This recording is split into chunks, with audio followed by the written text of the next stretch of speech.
তোর সাহস কি করে হয় আমাকে প্রেমপত্র দেওয়ার? আমি ইচ্ছা করে দেইনি। তোকে আর কিছু বলতে হবে না। তোদের মতো কিছু ছেলের জন্যই আজকে মেয়েরা সমাজে অবহেলিত।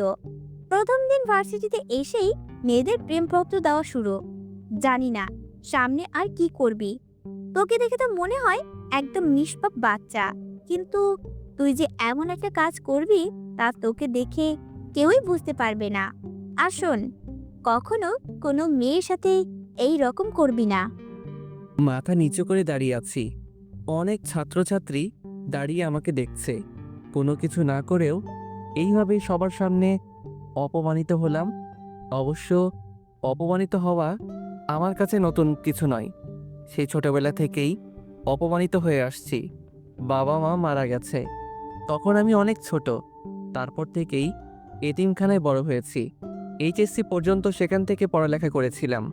কিন্তু যখন আমার বয়স 18 হলো, তারপর তারা আমাকে কিছু টাকা দিয়ে বলল যে এখন থেকে আমি আর এখানে থাকতে পারবো না। সেখান থেকে চলে আসার পর বুঝেছি জীবন সংগ্রামে বেঁচে থাকাটা কত কঠিন। কলেজে ভালো রেজাল্ট করেছি বিধায় এই কলেজে অনার্সে চান্স পেয়েছি। আমি পারভেজ, আর এই দুনিয়ায় আমি শুধু একা। কেউ নেই আমার। কলেজে গেট দিয়ে ঢুকে সামনে যাইতেছি, তখনই কেউ একজন ডাক দিল। সামনে যাওয়ার পর বলল, কলেজে নতুন নাকি? জি ভাইয়া, নতুন। নাম কি? পারভেজ। তোমাকে দেখে তো ভদ্র মনে হয়, কিন্তু তুমি এই বিয়াদবিটা কি করে করলা? আমি কি করেছি ভাইয়া? আমরা তোমার সিনিয়র, আর তুমি আমাদের সালাম না দিয়ে চলে যাচ্ছিলে কেন? দুঃখিত ভাইয়া, আমি খেয়াল করিনি। এখন থেকে দিবে। ঠিক আছে, এবারের মতো মাফ করে দিলাম। এই খামটা নাও। আর ওই যে দেখতেছো, যে একটা মেয়ে দাঁড়িয়ে কথা বলছে, ও আমার ফ্রেন্ড। তুমি ক্লাসে যাওয়ার সময় ওই মেয়েটাকে এই খামটা দিবা। এটা খুবই গুরুত্বপূর্ণ একটা কাগজ। আচ্ছা ভাইয়া, দিব। তারপর মেয়েটাকে খাম দেওয়ার পর কি হলো তা তো আপনারা জানেনই। ক্লাসে চলে আসলাম। কিছুক্ষণ পর দেখলাম ওই ছেলেগুলো আর ওই মেয়েটাও ক্লাসে আসছে। তার মানে ছেলেগুলো আমার সিনিয়র নয়। স্যার এসে সবার সাথে পরিচয় পর্ব সেরে নিলেন। প্রথম দিন ছিল বলে আজকে তেমন আর ক্লাস হয়নি। কলেজ থেকে বের হব, তখনই দেখলাম ওই ছেলেগুলো আড্ডা দিচ্ছে আর বলতে লাগলো, আগে তুই তো ছেলেটাকে ভালোই বোকা বানালি। ছেলেটাকে দিয়ে অনেক মজা পেয়েছি। তা যা বলেছি, ছেলেটা কিন্তু ভীষণ বোকা। কালকে আবার নতুন কিছু দিতে হবে, ওকে? এই বলে সবাই হাসতে লাগলো। কলেজ থেকে বের হয়ে আসলাম আর ভাবতে থাকলাম এদের থেকে যতই দূরে থাকবো ততই ভালো। যাই হোক, এক রুমের বাসা ভাড়া করেছিলাম, আর এতিমখানা থেকে একটা হোটেলে চাকরির ব্যবস্থা করে দিয়েছিল। 3টা থেকে রাত 9টা পর্যন্ত ডিউটি। বাসায় গিয়ে কিছু খেয়ে ঘুমিয়ে পড়লাম। ঘুম থেকে উঠতে একটু দেরি হয়ে গেছিল, তাই হোটেলে ঠিক টাইমে পৌঁছাতে পারি নাই। হোটেলে পৌঁছানোর পর ম্যানেজার বলল, এই জন্যই তোমাদের মতো ভার্সিটি পড়ুয়া ছেলেদের কাজ দিতে নেই। প্রথম দিনেই দেরি। সরি স্যার, আর হবে না। যাও, কাজ করো। রাত 9টার সময় কাজ শেষ হলো। বাসায় আসতে আসতে 10টা বেজে গেল। রাতের খাবার হোটেলেই খাই। বাসায় এসে পড়তে বসলাম। পড়া শেষ করে ঘুমাতে গেলাম। সকালে ঘুম থেকে উঠে ফ্রেশ হয়ে কিছুক্ষণ পড়লাম। তারপর কলেজে গেলাম। কলেজে যাওয়ার পর আবার সেই ছেলেটা সাকিব ডাক দিল। তোকে না বলেছিলাম আমাদের সালাম দিতে? সালাম কেন দিব? আমরা তো একসাথেই পড়ি। তো তখনই একজন স্যার চলে আসলো। কি হচ্ছে কি এখানে? যাও, ক্লাসে যাও। তারপর ক্লাসে চলে আসলাম। ক্লাসটা শেষ করে যখনই বাইরে আসবো তখনই একটা ছেলে আমাকে ধাক্কা দিল।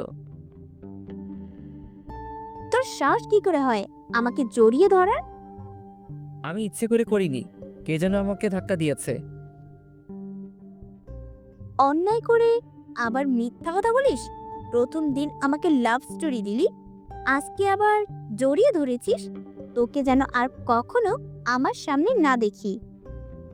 এই বলে মেয়েটা চলে গেল। তখনই সাকিব বলল, কিরে, কেমন দিলাম? এখন থেকে সব সময় আমাকে সালাম দিবি। কিছু বললাম না, জানি এদের কিছু বলে লাভ হবে না। চলে আসলাম সেখান থেকে। রাস্তা দিয়ে হাঁটছি। আমি কি শুধু সবার কাছে অবহেলিত হয়ে থাকব? বাইরের পৃথিবীটা যে কত কষ্টে তা এখন বুঝতে পারছি। বাসায় চলে আসলাম। আজকে আর ঘুমালাম না, ঠিক টাইমেই হোটেলে চলে আসছি। তখনই ম্যানেজার এসে বলল, পারভেজ, এই খাবারগুলো ওই টেবিলে দিয়ে এসো। আচ্ছা স্যার। খাবার দিতে গেলাম, তখনই একজন বলল, এতক্ষণ লাগে খাবার দিতে? সে কখন থেকে অপেক্ষা করছি। ঠিক টাইমেই তো দিলাম স্যার। আবার মুখে মুখে কথা, যাও এখান থেকে। চলে আসলাম ওখান থেকে, ঠিক টাইমে খাবার দিলাম। তারপরও বলে যে দেরি হয়েছে। হোটেলের কাজ শেষ করে বাসায় চলে আসলাম। কিছুক্ষণ পরার পর ঘুমাতে গেলাম। শুয়ে শুয়ে ভাবছি, আমার জীবনের লক্ষ্য কি? এই দুনিয়ায় তো আমার কেউ নেই, না আছে কোনো আত্মীয় স্বজন, না আছে কোনো বন্ধু। আমার সাথে তো কেউ ভালো ব্যবহার করে না। জানি না এই অবহেলিত জীবনের সমাপ্তি কখন ঘটবে। আমি মরে গেলে আমার লাশ দাফন করার জন্য কেউ থাকবে না। এসব ভাবছি আর দু চোখ বেয়ে পানি পড়ছে। সকালে ঘুম থেকে উঠে কিছুক্ষণ পড়লাম, তারপর কলেজে আসলাম। ক্লাসে বসে আছি, সবাই যার যার মতো আড্ডা দিচ্ছে, আর আমি পিছনের বেঞ্চে বসে আছি। কারণ হলো আমি তাদের মতো নই। হঠাৎ করে সাকিব বলল, কিরে, তুই প্রতিদিন একই শার্ট পরে কলেজ আসিস কেন?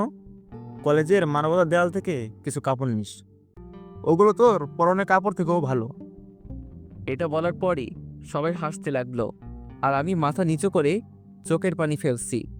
স্যার ক্লাসে আসলো, পড়ানো শুরু করলেন। ক্লাস শেষ করে কলেজ ক্যান্টিনে আসলাম। খুবই ক্ষুধা লাগছিল, তাই কিছু খেতে গেলাম। একটা চেয়ারে বসে সিঙ্গারা খাচ্ছি। তখনই সাকিব আর ওর বন্ধুরা আসলো। তারা সবাই আমার পাশে থাকা চেয়ারে বসলো।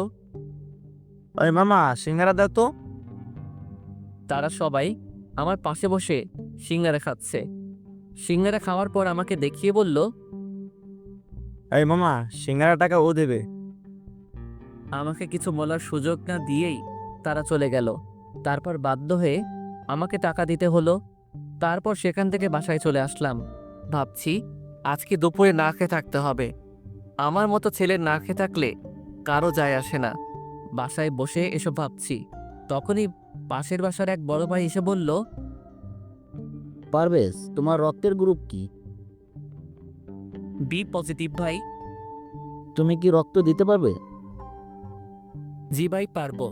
তারপর বড় ভাইয়ের সাথে হাসপাতালে গেলাম রক্ত দিতে। রক্ত দেওয়ার পর কিছুক্ষণ বেডে শুয়ে বিশ্রাম নিলাম। দুপুরে আর না খেয়ে থাকতে হয়নি, অনেক কিছু খেতে দিয়েছিল আমাকে। সেখান থেকে আর বাসায় গেলাম না, ওখান থেকেই হোটেলে চলে গেলাম। আজকে অনেক দেরি হয়ে গেছে, জানি না আজকে গেলে ম্যানেজার কি বলবে। হোটেলে যাওয়ার পরই ম্যানেজার বলল, তোমার কি কোনো দায়িত্ববোধ নেই? তোমাকে বলেছিলাম না যে দেরি করবে না? Sorry sir. এখানে আর দাঁড়িয়ে না থেকে যাও, কাজ করো। কাজ শেষ করে বাসায় আসলাম। শরীরটা খুবই খারাপ লাগছে, তাই আজকে আর পড়তে বসলাম না, তাড়াতাড়ি ঘুমিয়ে পড়লাম। সকালে ঘুম থেকে উঠে কিছুক্ষণ পড়লাম, তারপর কলেজে গেলাম। কলেজে যাওয়ার পর সাকিব ডাক দিল। ওদের ওখানে গিয়ে দেখলাম ওরা সবাই সিগারেট খাচ্ছে। আমি আবার সিগারেটের ধোঁয়া সহ্য করতে পারি না, তাই বললাম, যা বলবেন একটু তাড়াতাড়ি বলবেন। আমি সিগারেটের ধোঁয়া সহ্য করতে পারি না। আমার কথা শুনে ওরা সবাই হাসতে লাগলো। তারপর সাকিব বলল, তোকে তো আজকে এত সহজে ছাড়ছি না। তুই এখন আসমাকে গিয়ে প্রপোজ করবি, তা না হলে তোকে সিগারেট খাওয়াবো। আসমাকে? এখন আসমাকে চেনো না? যার কাছে তুই থাপ্পড় খাইলি সে হলো আসমা। আমি এটা করতে পারবো না। তাহলে তোকে জোর করে সিগারেট খাওয়াবো, তাও আবার অন্য স্টাইলে। এই গাঁজাগুলো সিগারেটের ভিতর ভর, তারপর ওকে জোর করে খাওয়াবো। দয়া করে আমার সাথে এমনটা করবেন না। তাহলে যা, আসমাকে প্রপোজ কর। বাধ্য হয়ে প্রপোজ করতে গেলাম। আসমার সামনে গিয়ে মাথা নিচু করে আসমাকে প্রপোজ করলাম। ছোট লোকের বাচ্চা, তুই আবার আমাকে প্রপোজ করেছিস? তোকে বলেছিলাম না আর কখনো আমার সামনে আসবি না। তারপর আমাকে প্রিন্সিপালের রুমে নিয়ে গেল। স্যার আমাকে অনেক বিরক্ত করছে। তুমি আসমাকে বিরক্ত কেন করছো? তোমাদের মতো ছেলেদের জন্য কলেজের মান সম্মান নষ্ট হয়। আমি তোমাকে কলেজ থেকে বহিষ্কার করব।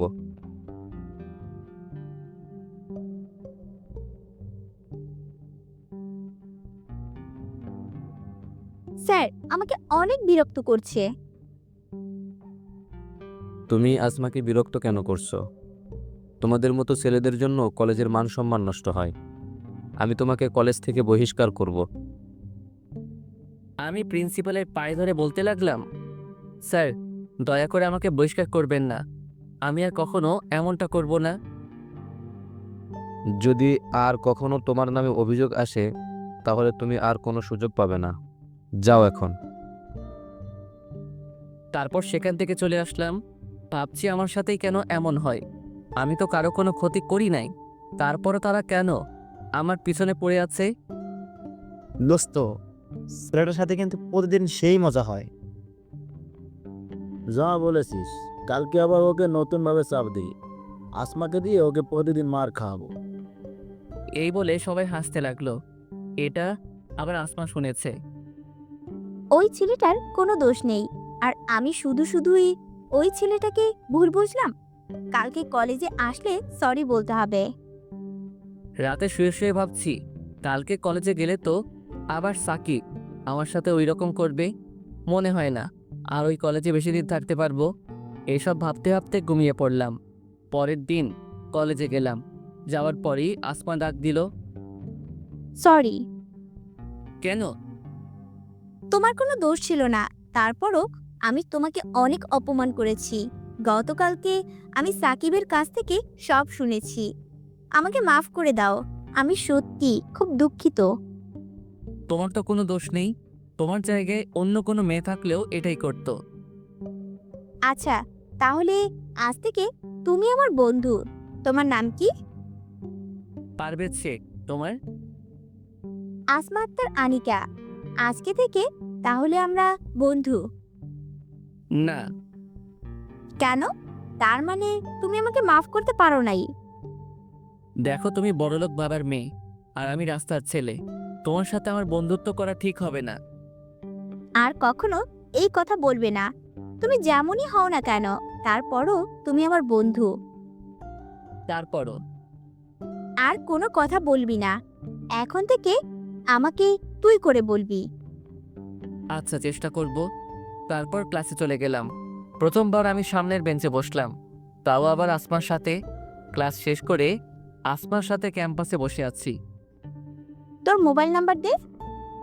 আমি ফোন চালাই না। মানে তোর কি কারোর সাথে কথা বলার প্রয়োজন মনে হয় না?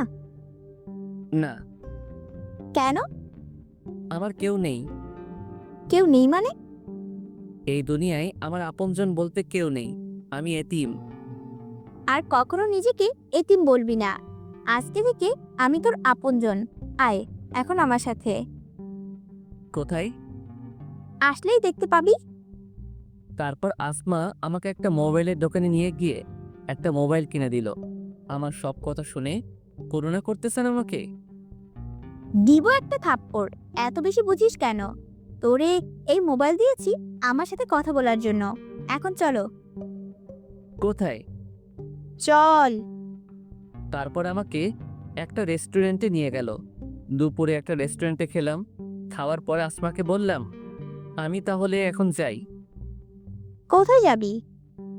কাজে যাব। মানে?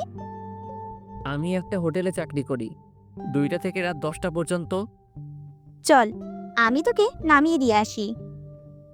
তারপর আসমা আমাকে ওর গাড়িতে করে আমাকে হোটেলে নামিয়ে দিল। হোটেলের কাজ শেষ করে বাসায় গেলাম। বাসায় যাওয়ার পর পড়তে বসলাম। তখনই আসমা ফোন দিল। কি করিস? এইমাত্র বাসায় আসলাম, এখন পড়তেছি। ভালো। তা কিছু খেয়েছিস? হ্যাঁ, হোটেল থেকেই খেয়ে এসেছি। তুই? এই মাত্রই খেলাম। হ্যালো। আচ্ছা তাহলে পর, কালকে কলেজে কথা হবে। আচ্ছা। পড়া শেষে ঘুমিয়ে পড়লাম। সকালে ঘুম থেকে উঠে ফ্রেশ হয়ে কিছুক্ষণ পড়লাম। তারপর কলেজে গেলাম। কলেজে যাওয়ার পর সাকিব ডাক দিল।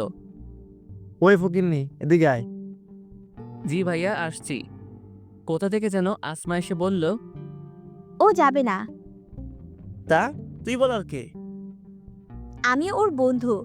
আর আজকে থেকে তোরা ওকে আর কোনো বিরক্ত করবি না।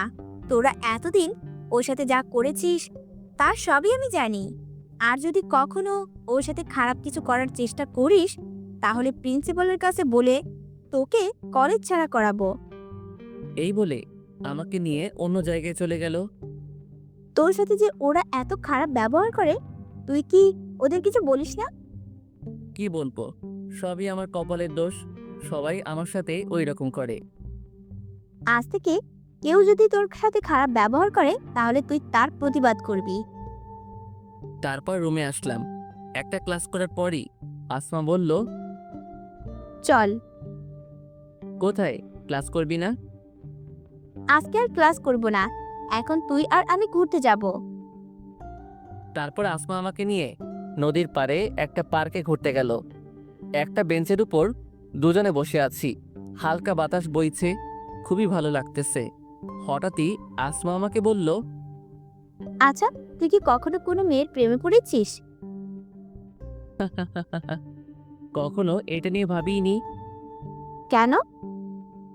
কিভাবে বেঁচে থাকবো তার ঠিক নাই, আবার প্রেমে পড়বো? তুই কি কারো প্রেমে পড়েছিস?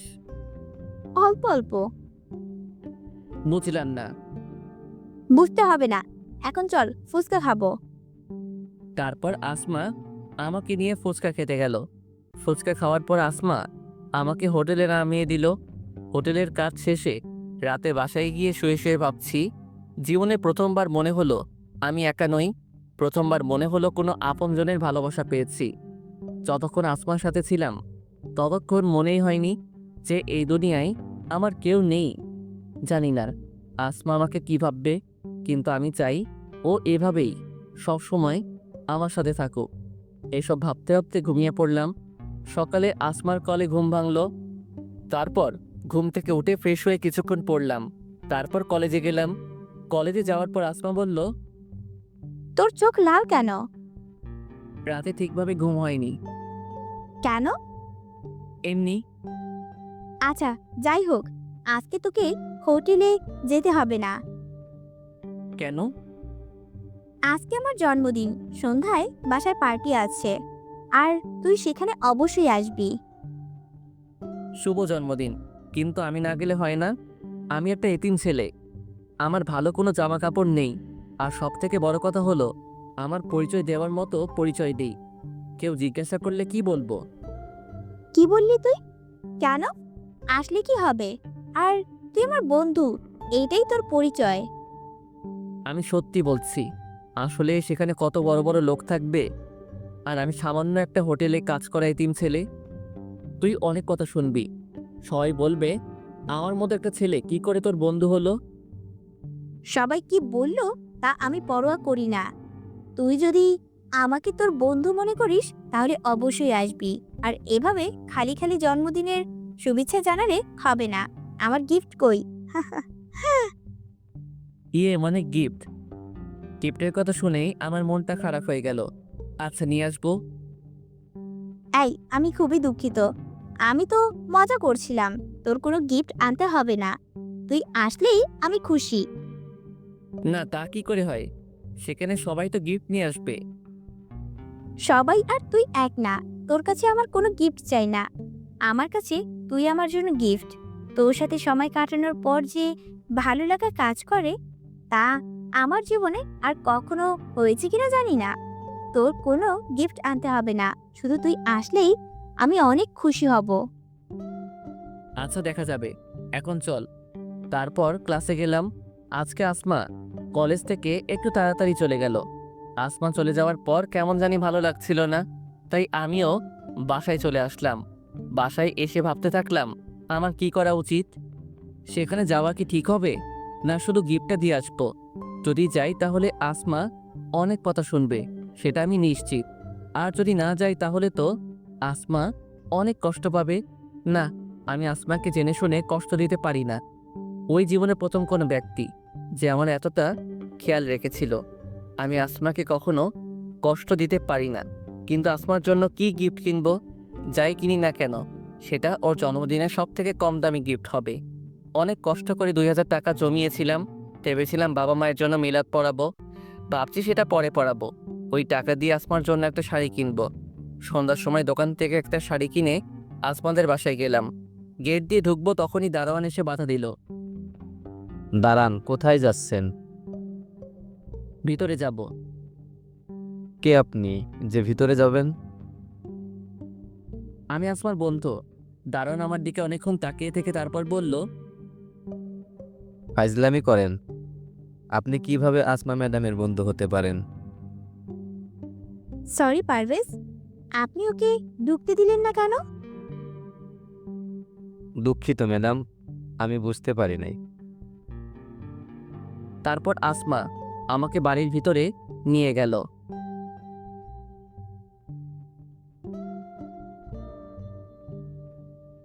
তারপর আসমা আমাকে বাড়ির ভিতরে নিয়ে গেল। বাড়ির ভিতরে ঢুকেই তো আমি অবাক চোখে তাকিয়ে আছি। অনেক বড় বাড়ির ভিতরে নিয়ে আসলো আমাকে, আর পুরো বাড়ি অনেক সুন্দর করে সাজানো হয়েছে। এখানে যারা এসেছে তারা সবাই অনেক বড় লোক, আর আমাকে দেখে যে কেউই বুঝে যাবে আমি কী রকম ছেলে। সবাই আমার দিকে তাকাচ্ছে, কেমন জানি লাগছে আমার। এখানে না আসলেই বুঝি ভালো হতো, এসব ভাবতে থাকলাম। তারপর আসমা আমাকে নিয়ে কেক কাটতে গেল। প্রথমে ওর বাবা মা, তারপর আমাকে খাইয়ে দিল। আমি বোকার মতো আসমার দিকে তাকিয়ে আছি, আর বাকিরা সবাই অনেক অবাক হয়েছে, কারণ আমার মতো একটা ছেলেকে আসমা ওর বাবা মায়ের পর কেক খাইয়ে দিল। আমি আসমাকে কিছু বলতেও পারছি না। এখান থেকে তাড়াতাড়ি যেতে পারলেই বাঁচি। খাওয়া দাওয়ার পর আসমা বলল, বাবা মায়ের সাথে কথা বলবি, চল। ইয়ে মানে আজকে না বললে হয় না? কেন, কি হয়েছে? আমার শরীর খুবই খারাপ লাগছে। আমি এখন বাসায় যাই, পরে একসময় কথা বলবো। আচ্ছা যা, বাসায় গিয়ে ফোন দিস।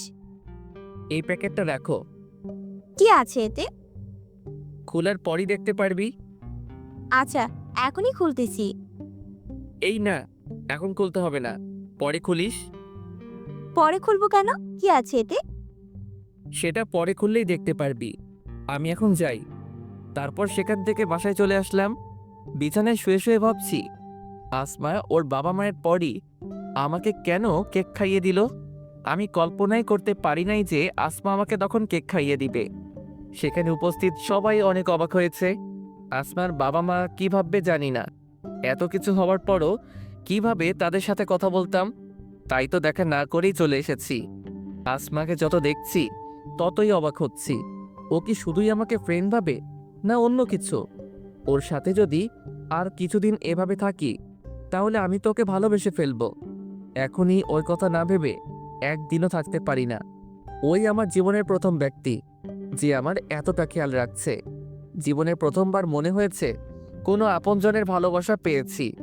জানি না ওকে ছাড়া কোনোদিনও থাকতে পারবো কিনা, কিন্তু ও তো আর সবসময় আমার সাথে থাকবে না। আমার মনে হয় ও আমাকে ভালোবাসে। তাহলে কি ওকে আমার মনের কথা বলে দিব? কিন্তু ও যদি আমাকে ভালো না বাসে তাহলে তো আমাকে ভুল বুঝবে। তার চেয়ে না বলাই থাক, শুধু বন্ধু হয়ে থাকি। সকালে ঘুম থেকে উঠে মোবাইলটা হাতে নিলাম। দেখলাম রাতে আসমা অনেকগুলো কল করেছিল। মোবাইল সাইলেন্ট করা ছিল, তাই শুনতে পাইনি। এখন আর কল দিলাম না। তারপর ফ্রেশ হয়ে খেয়ে কিছুক্ষণ পড়লাম। তারপর কলেজে গেলাম। কলেজে গিয়ে দেখলাম আসমা আমার আগে চলে এসেছে। আমাকে দেখে রাগী কণ্ঠে বলতে লাগলো, রাতে কই ছিলি? কেন, বাসায় ছিলাম।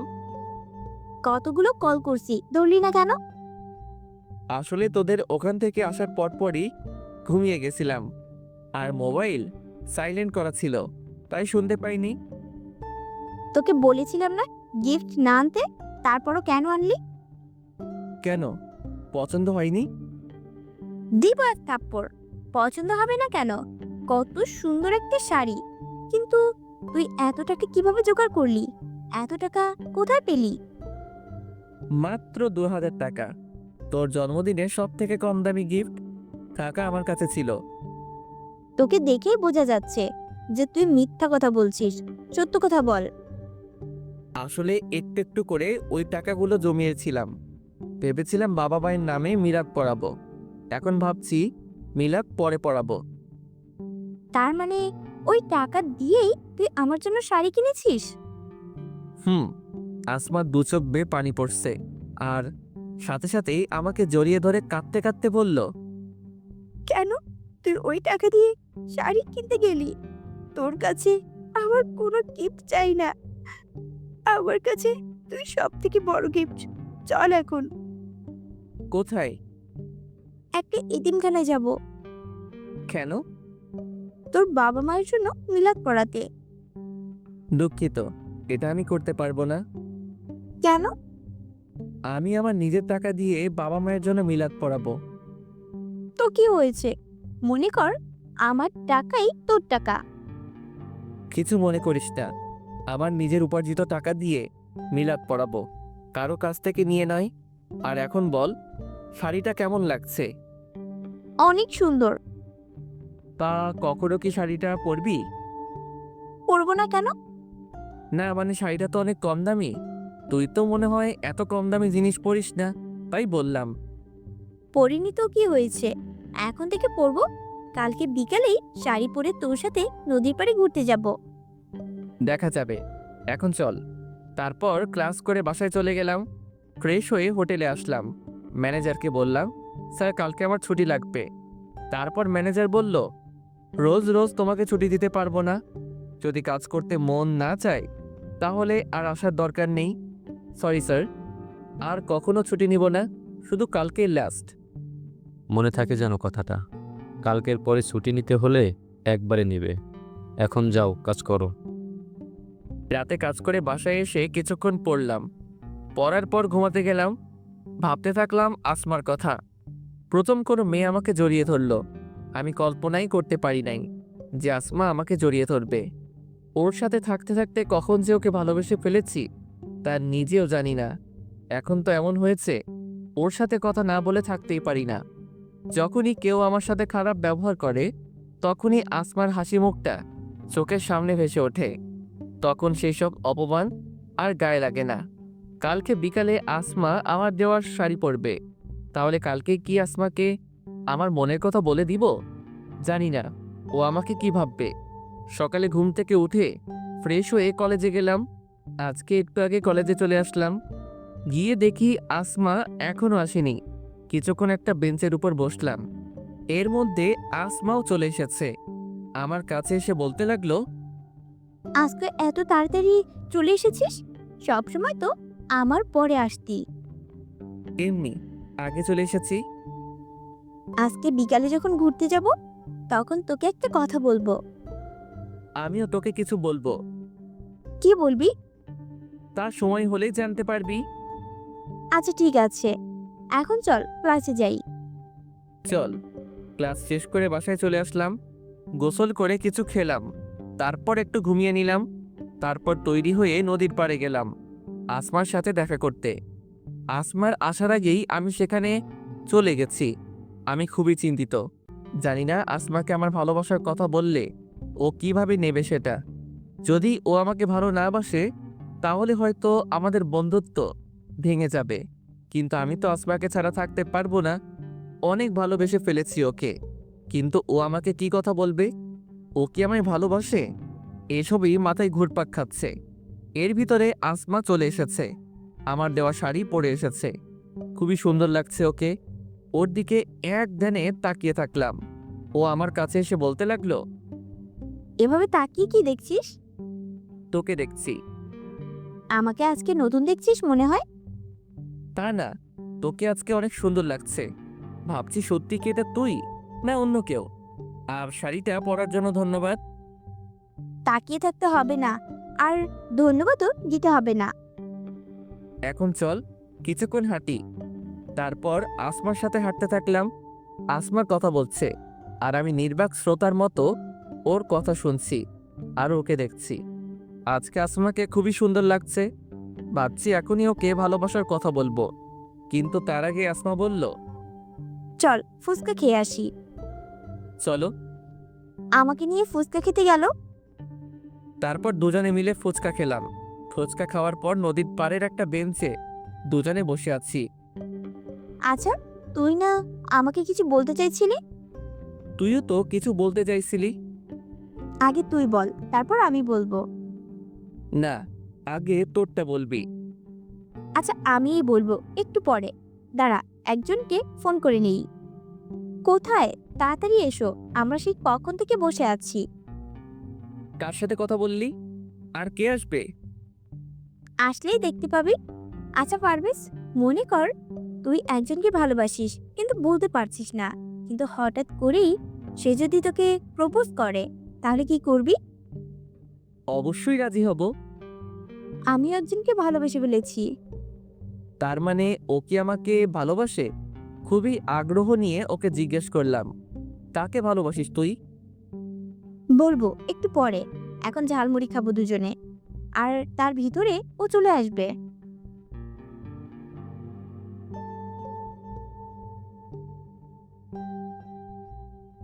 বলবো একটু পরে, এখন ঝালমুড়ি খাবো দুজনে, আর তার ভিতরে ও চলে আসবে। কে আসবে? আসলেই দেখতে পাবি। তারপর দুজনে মিলে ঝালমুড়ি খেলাম। এর মধ্যে একটা ছেলে এসে আসমাকে বলতে লাগলো, ওই পারভেজ, হ্যাঁ। তারপর ছেলেটা আমাকে বলতে লাগলো, তোমার কথা ও যে কতবার বলেছে তার কোনো ঠিক নেই। তুমি নাকি ওর লাইফে খুবই গুরুত্বপূর্ণ একজন। আমি আসমাকে জিজ্ঞেস করলাম, ছেলেটা কে? ও রাব্বি, আর আমি ওকেই ভালোবাসি। আসমার মুখে এই কথা শুনে মুহূর্তের মধ্যেই আমার মনে হলো কেউ আমার বুকে চাবুক দিয়ে আঘাত করতেছে। আসমাকে দেখে মনে হচ্ছে ও খুবই খুশি। কোনো রকমে চোখের পানি আটকে হাসি মুখে আসমাকে বললাম, কবে থেকে? আগে তো বললি না।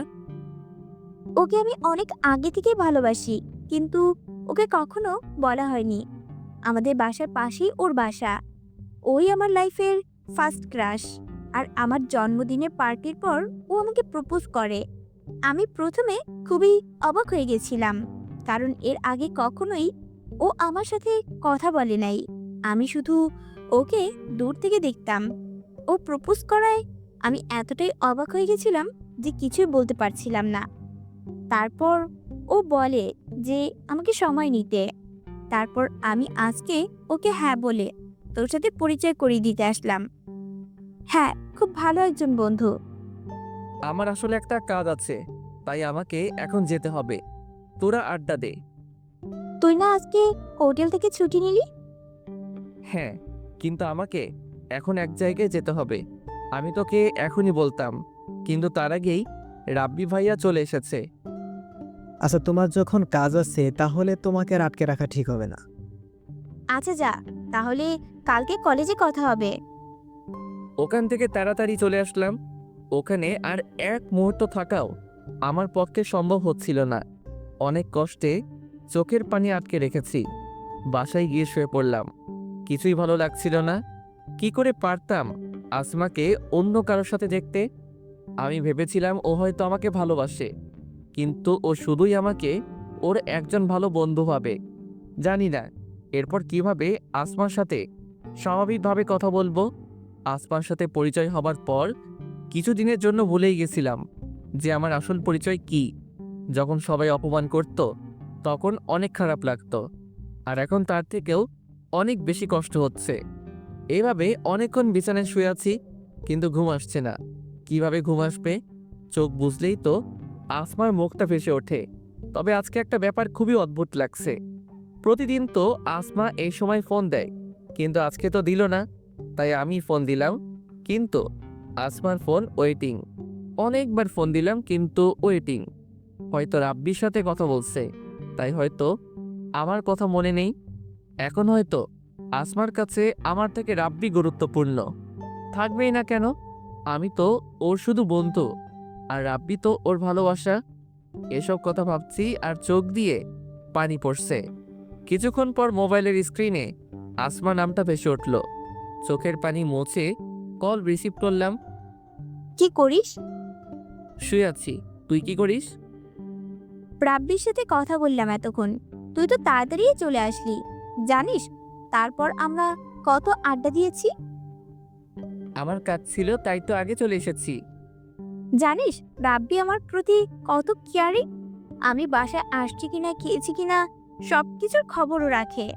ও আমাকে অনেক ভালোবাসে। আমি খুবই ভাগ্যবান যে ওর মতো একজনকে পেয়েছি।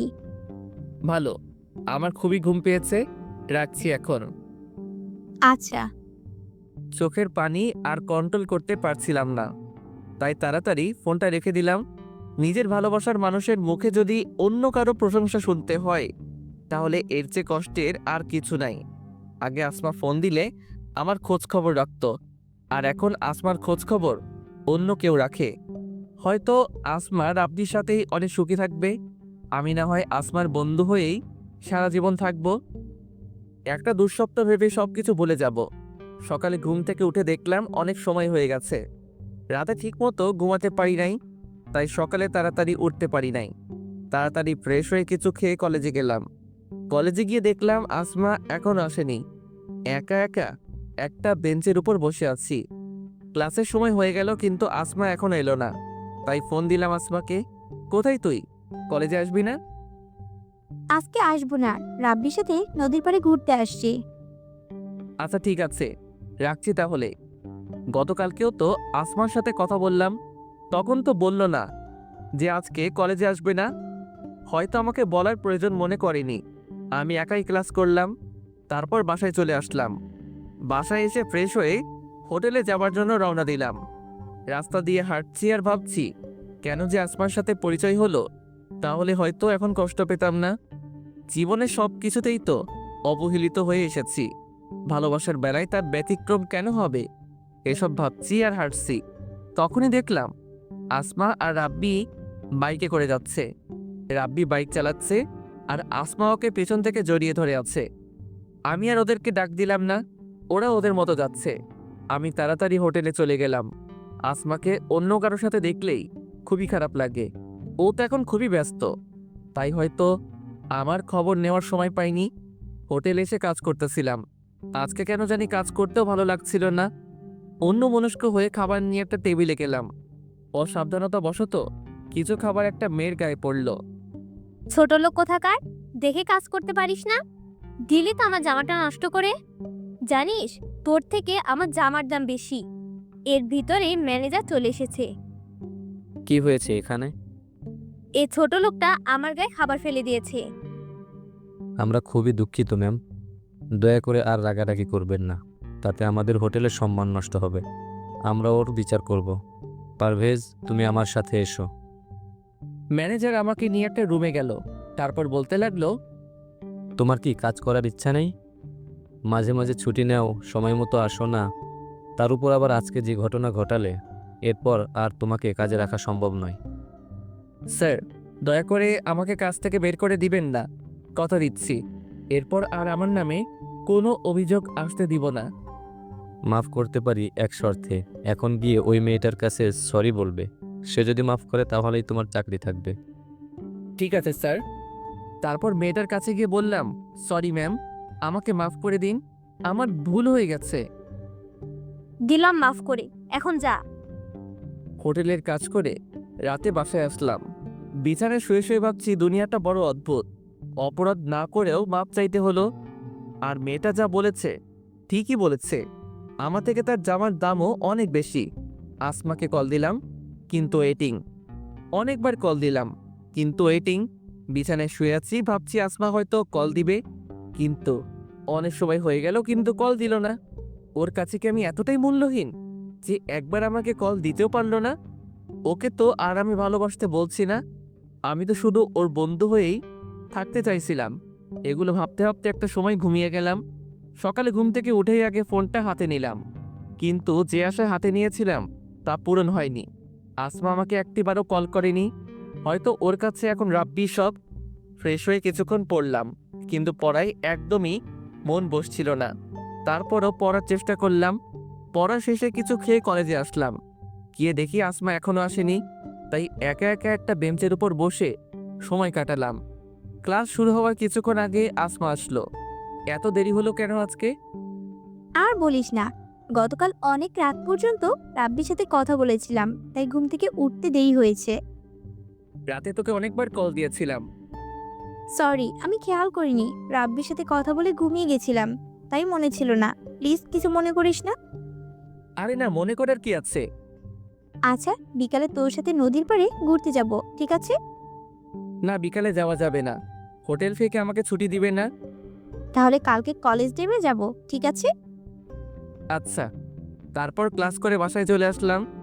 আজকে অনেক খুশি লাগছে, কারণ কালকে আসমার সাথে ঘুরতে যেতে পারবো। এত খুশি হয়ে কাজ নাই। এখন তাড়াতাড়ি রেডি হয়ে হোটেলে যেতে হবে। দেরি করলে চাকরি থাকবে না, আমাকে আর কোনো সুযোগও দিবে না। ঠিক সময়ে হোটেলে চলে আসলাম। তারপর নিজের কাজ করতে লাগলাম। আমাকে দেখে ম্যানেজার বলতে লাগলো, প্রতিদিন এভাবে ঠিক সময়ে আসবে আর ভালোভাবে কাজ করবে। জি স্যার।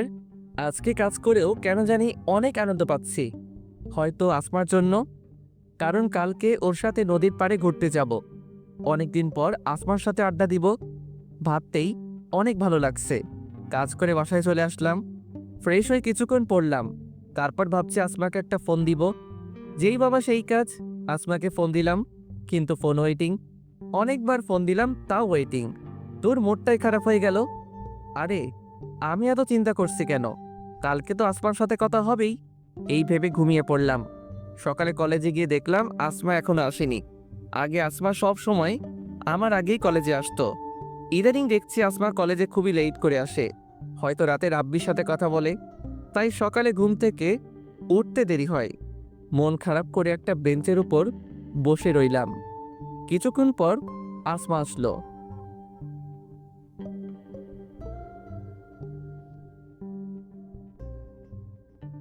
কিরে, এভাবে বেঞ্চের উপর বসে কি ভাবছিস?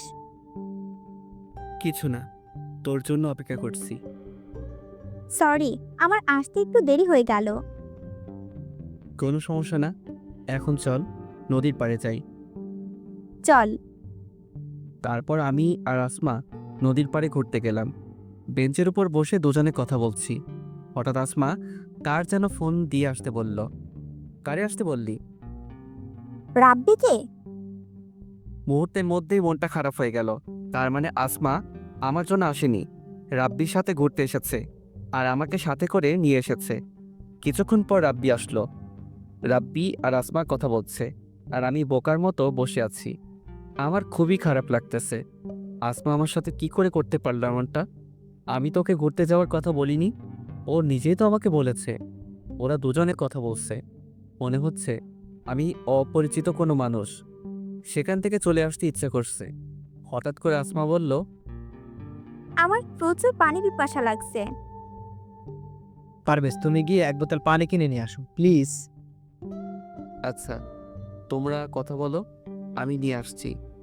মনে হচ্ছে ওদের সেবা করার জন্যই আমাকে নিয়ে আসছে। আমাকে এখানে এনে এইভাবে অপমান না করলেও পারত আসমা। পানি নিয়ে বেঞ্চের এই জায়গায় আসলাম। এসে দেখি ওরা নাই। তারপর ওদের খুঁজতে লাগলাম। হঠাৎ দেখলাম ওরা অন্য এক জায়গায় বসে কথা বলছে। আমি পিছন দিকে ছিলাম, আর সেখানে অনেক গাছা ছিল, যার কারণে ওরা আমাকে দেখতে পায়নি। আমি ওদের কাছাকাছি আসতেই শুনতে পেলাম, আসমা তোমাকে কিছু বলতে চায়, জানি না তুমি কিভাবে নেবে। আমি কিছুই মনে করব না, তুমি বলো। পারভেজকে আমার মোটেই সুবিধার মনে হচ্ছে না। মানে কি বলছো তুমি? দেখো আসমা, একটা ছেলে আর একটা মেয়ে কখনো শুধু বন্ধু হয়ে থাকতে পারে না। শুধু আমিই না, সবাই বলবে এটা। তুমি পারভেজকে শুধু বন্ধু ভাবলেও আমার মনে হয় সে তোমাকে অন্য কিছু ভাবে।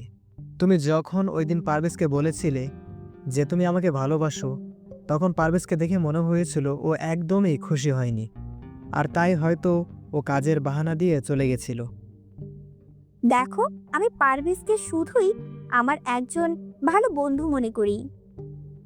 আমি জানি সেটা, কিন্তু এখানে কথা হচ্ছে যে পারভেজ তোমাকে কি ভাবে। আর কোনো ফ্রেন্ডই চাইবে না তার প্রেমিকার কোনো ছেলে ফ্রেন্ড থাকুক।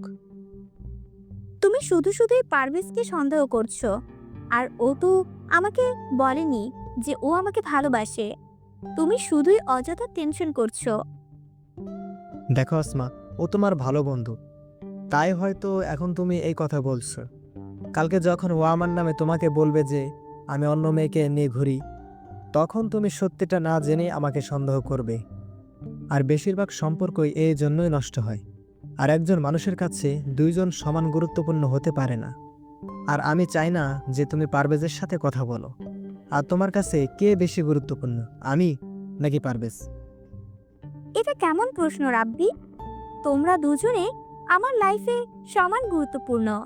তোমাকে আমি ভালোবাসি আর পারভেজ আমার বন্ধু। আর কোনো কারণ ছাড়া কিভাবে আমি পারভেজের সাথে সম্পর্ক নষ্ট করতে পারি? আচ্ছা, তোমার পারভেজের সাথে সম্পর্ক নষ্ট করতে হবে না। যদি কোনোদিন পারভেজ তোমাকে প্রপোজ করে তখন? আশা করি এমন দিন কখনো আসবে না। যদি এমনটা হয় তাহলে ওর সাথে আর কোনো সম্পর্ক থাকবে না। আচ্ছা, এখন এসব কথা বাদ দিই। আচ্ছা, তোমরা কথা বলো, আমি যাই। কেন? তুইও আমাদের সাথে থাক না, তোরা আড্ডা দে। যেতে হবে। আচ্ছা, যাও। তারপর আমি ওদের ওখান থেকে চলে আসলাম। আমি চাই না আমার জন্য ওদের সম্পর্কটা নষ্ট হোক, তাই ওদের আর বিরক্ত করলাম না। বাসায় এসে গোসল করলাম, তারপর কিছুক্ষণ শুয়ে থেকে হোটেলে গেলাম। আজকেও ঠিক সময় চলে আসলাম, তাই ম্যানেজারের আর বকা খেতে হলো না। কাজগুলো ঠিকভাবে করতে লাগলাম। রাতে বাসায় এসে শুয়ে শুয়ে ভাবছি, এখন থেকে আসমাকে বলে থাকার চেষ্টা করতে হবে। জানি ওকে বলে থাকা আমার পক্ষে খুবই কঠিন, কিন্তু এছাড়া আর কোনো পথ নেই। আমার ভালোবাসা কোনোদিনও সফল হবে না, বরং এভাবে চলতে থাকলে কোনোদিন জানি আসমাকে প্রপোজ করে বসি। তখন হয়তো ও আমাকে অনেক খারাপ ভাববে আর বন্ধুত্বটাও নষ্ট করে দিবে। তাই এখন থেকে কলেজে যতটা সম্ভব ওর সাথে কম কথা বলতে হবে, তাহলে হয়তো ওর মায়ায় পড়বো না। রাতে আর আসমাকে ফোন দিলাম না। সকালে ঘুম থেকে উঠে ফ্রেশ হয়ে কলেজে গেলাম। ক্লাস শুরু হওয়া মাত্র কিছুক্ষণ আগে গেলাম, গিয়ে দেখি আমার আগেই আসমা চলে এসেছে। ক্লাসের সময় হয়ে গেছে, তাই আর আসমার সাথে তেমন কথা হয় নাই। তারপর ক্লাস করে ওর সাথে কিছুক্ষণ আড্ডা দিয়ে বাসায় চলে আসলাম। আগের তুলনায় অনেক কম কথা বললাম। বাসায় এসে ফ্রেশ হয়ে কিছুক্ষণ রেস্ট নিলাম, তারপর হোটেলে গেলাম। কাজ করতে করতে হঠাৎ একটা টেবিলের দিকে তাকিয়ে অবাক হয়ে গেলাম, কারণ সেখানে রাপ্তি ছিল আর ওর পাশে একটা মেয়ে বসা ছিল। তারপর একটু আড়ালে গিয়ে ওদের কথা শুনতে লাগলাম। বাবু, তুমি এখন আর আমার সাথে আগের মতো কথা বলো না কেন? আসলে বাবু, ইদানিং একটু ব্যস্ত ছিলাম তো, তাই এখন থেকে তোমাকে অনেক সময় দেব। রাগ করো না বাবু, আমি তোমাকে অনেক ভালোবাসি। আমি জানি আমার বাবুটা আমাকে অনেক ভালোবাসে। ওদের কথা শুনে তো আমি অবাক হয়ে গেছি। তার মানে রাপ্তি আসমাকে ধোকা দিচ্ছে, আর ও একটা প্লে বয়। না জানি আরো কত মেয়ের সাথে সম্পর্ক আছে ওর। কাজ শেষ করে বাসায় এসে শুয়ে শুয়ে ভাবছি, আসমাকে যদি রাব্বির কথা বলি তাহলে হয়তো ও বিশ্বাস করবে না, কারণ ওই দিন রাব্বি ওকে পার্কে যেভাবে বলেছে তার জন্য হয়তো আমাকে ভুলও বুঝতে পারে। কিন্তু এটা যদি না বলি তাহলে হয়তো পরবর্তীতে ওর অনেক ক্ষতিও হতে পারে। আর যা বুঝলাম, রাব্বি মোটেও ভালো না। না, ও আমাকে ভুল বুঝলেও আমাকে এই কথাটা ওকে বলতেই হবে, নয়তো ওর অনেক ক্ষতি হবে। আর আমি চাই না আসমার কোনো ক্ষতি হোক। পরের দিন কলেজে গিয়ে আসমার আসার অপেক্ষা করতে লাগলাম। কিছুক্ষণ পর আসমা আসলো। আসমা, আমি তোকে কিছু বলতে চাই। জানি না তুই কি মনে করবি। আমি কিছুই মনে করব না, তুই বল। তারপর আমি ওদের সব কথা শুনলাম। পারভেজ, তোর সাহস কি করে হয় রাব্বির সম্পর্কে এইসব কথা বলার? তোকে আমি আমার একজন ভালো বন্ধু মনে করতাম, কিন্তু তোর চিন্তা ভাবনা যে এতটা খারাপ তা আগে জানা ছিল না। রাব্বির সাথে আমার সম্পর্ক নষ্ট করা তোর কি লাভ? ও বুঝেছি, ভালোবাসিস আমায়। তুই ভাবলি কি করে তোকে আমি ভালোবাসবো? তোকে শুধু আমার একজন ভালো বন্ধু মনে করতাম, কিন্তু আজকের পর থেকে আমি ভুলে যাব যে আমার তোর মতো কোনো বন্ধু ছিল। তুই আর কখনো আমার সাথে কথা বলবি না। ওই দিন পার্কে রাব্বি ঠিকই বলেছিল, কিন্তু আমি ওর কথা বিশ্বাস করিনি। যা আমার সামনে থেকে। চোখের পানি মুছে সেখান থেকে চলে আসলাম। আসমা রাব্বির ভালোবাসায় অন্ধ হয়ে গেছে, তাই ওর আমার কথা বিশ্বাস হচ্ছে না। কিন্তু ও যে আমাকে কলেজে সবার সামনে থাপ্পড় মারবে তা আমি কল্পনাও করিনি। কিন্তু আমি আসমাকে কি করে বিশ্বাস করাবো যে আমি যা বলেছি সব সত্যি? আমি জেনে শুনে কিভাবে আসমার ক্ষতি হতে দিতে পারি? ও আমাকে ভালো না বাসলেও আমি তো বাসি। তারপর সেখান থেকে ক্লাসে চলে গেলাম। আসমার সাথে পরিচয় হওয়ার পর এই প্রথমবার ও আমার সাথে একই বেঞ্চে বসে নাই। আমি আগে থেকে সামনের বেঞ্চে বসেছিলাম। ভেবেছিলাম হয়তো তখন রাগের মাথায় অনেক কিছু বলে ফেলেছে, এখন ঠিকই আমার পাশে বসবে। কিন্তু আমার ধারণা ভুল প্রমাণ করে দিয়ে ও আমার পিছনের বেঞ্চে বসলো। অনেক কষ্টে ক্লাস করলাম। ক্লাস শেষ হবার পর আসমা আমাকে রেখেই একা চলে গেছে। আসমার এই অবহেলায় খুবই কষ্ট হচ্ছে। আমি কলেজ থেকে বাসায় চলে আসলাম। ফ্রেশ হয়ে কিছুক্ষণ রেস্ট করলাম, তারপর হোটেলে চলে আসলাম। পারভেজ আমার সাথে এমনটা করবে কখনো কল্পনাও করিনি।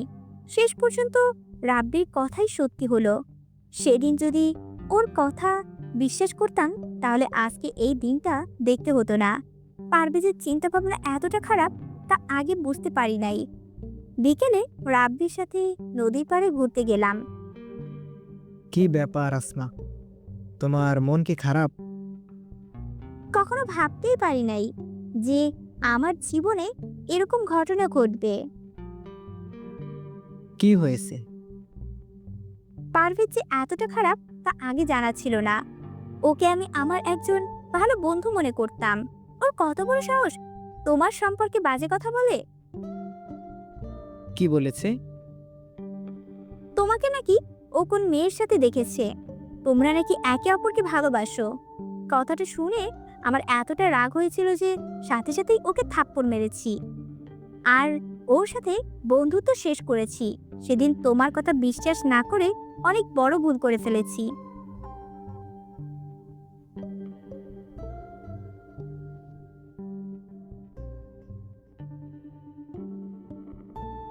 তোমাকে নাকি ও কোন মেয়ের সাথে দেখেছে, তোমরা নাকি একে অপরকে ভালোবাসো।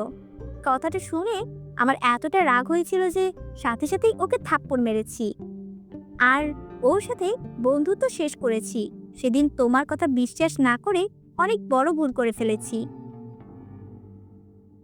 যা হবার হয়েছে, এটা নিয়ে আর চিন্তা করো না। তুমি তুমি যা করেছো ভালোই করেছো।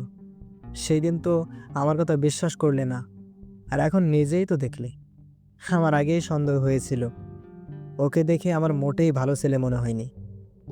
ও তোমার টাকা দেখে তোমার সাথে বন্ধুত্ব করেছে, তারপর তোমাকে ভালোবাসার ফাঁদে ফেলে সব সম্পত্তি ওর নামে করতে চেয়েছিল। ঠিকই বলেছ, কিন্তু ওর আর সেই সুযোগ কখনোই পাবে না। আচ্ছা, এখন এসব কথা বাদ দাও, চলো আমরা সামনের দিকটায় যাই। ওরা ওদের মতো ঘুরতে থাকে। আমি হোটেলে এসে কাজ করতে লাগলাম। কাজ শেষ করে রাতে বাসায় আসলাম। বিছানায় শুয়ে শুয়ে ভাবছি, আবার আমি একা হয়ে গেলাম। আসমাকে কি করে বোঝাবো যে রাব্বি ভালো ছেলে রয়? আমার নাম্বারও ব্ল্যাক লিস্টে রেখেছে। ও রাব্বির ভালোবাসায় অন্ধ হয়ে গেছে। একদিন আগেও কলেজে সবাই জানতো আমরা দুজন খুব ভালো বন্ধু, আর আজকে সে আসমাই আমাকে সবার সামনে থাপ্পড় মারলো। এতটা অন্ধভাবে কাউকে ভালোবাসা উচিত নয়। ও একবার পরীক্ষা করে দেখতে পারতো যে আমি সত্যি বলছি না মিথ্যা।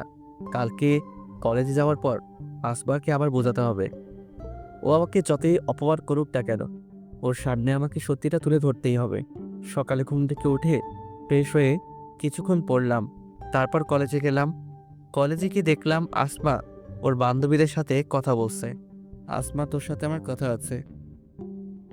তোকে বলেছি না তুই কখনো আমার সামনে আসবি না আর কখনো আমার সাথে কথা বলবি না, তারপরও বেহায়ার মতো কেন আবার আমার কাছে এসেছিস?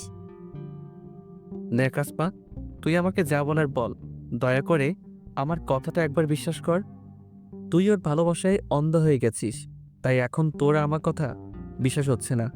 তুই একবার চিন্তা করে দেখ, আমি সত্যি বলছি না মিথ্যা। অনেক হয়েছে, আর একবারও রাব্বির সম্পর্কে বাজে কথা বলবি না। তোর কপাল ভালো যে আমি তোর মতো একটা ছেলের সাথে বন্ধুত্ব করেছিলাম, কিন্তু তুই আমার সেই বন্ধুত্বের সুযোগ নিলি। তোর কি মনে হয় রাব্বির সম্পর্কে এইসব বললেই আমি রাব্বিকে ভুল বুঝবো, তারপর তোকে ভালোবাসবো?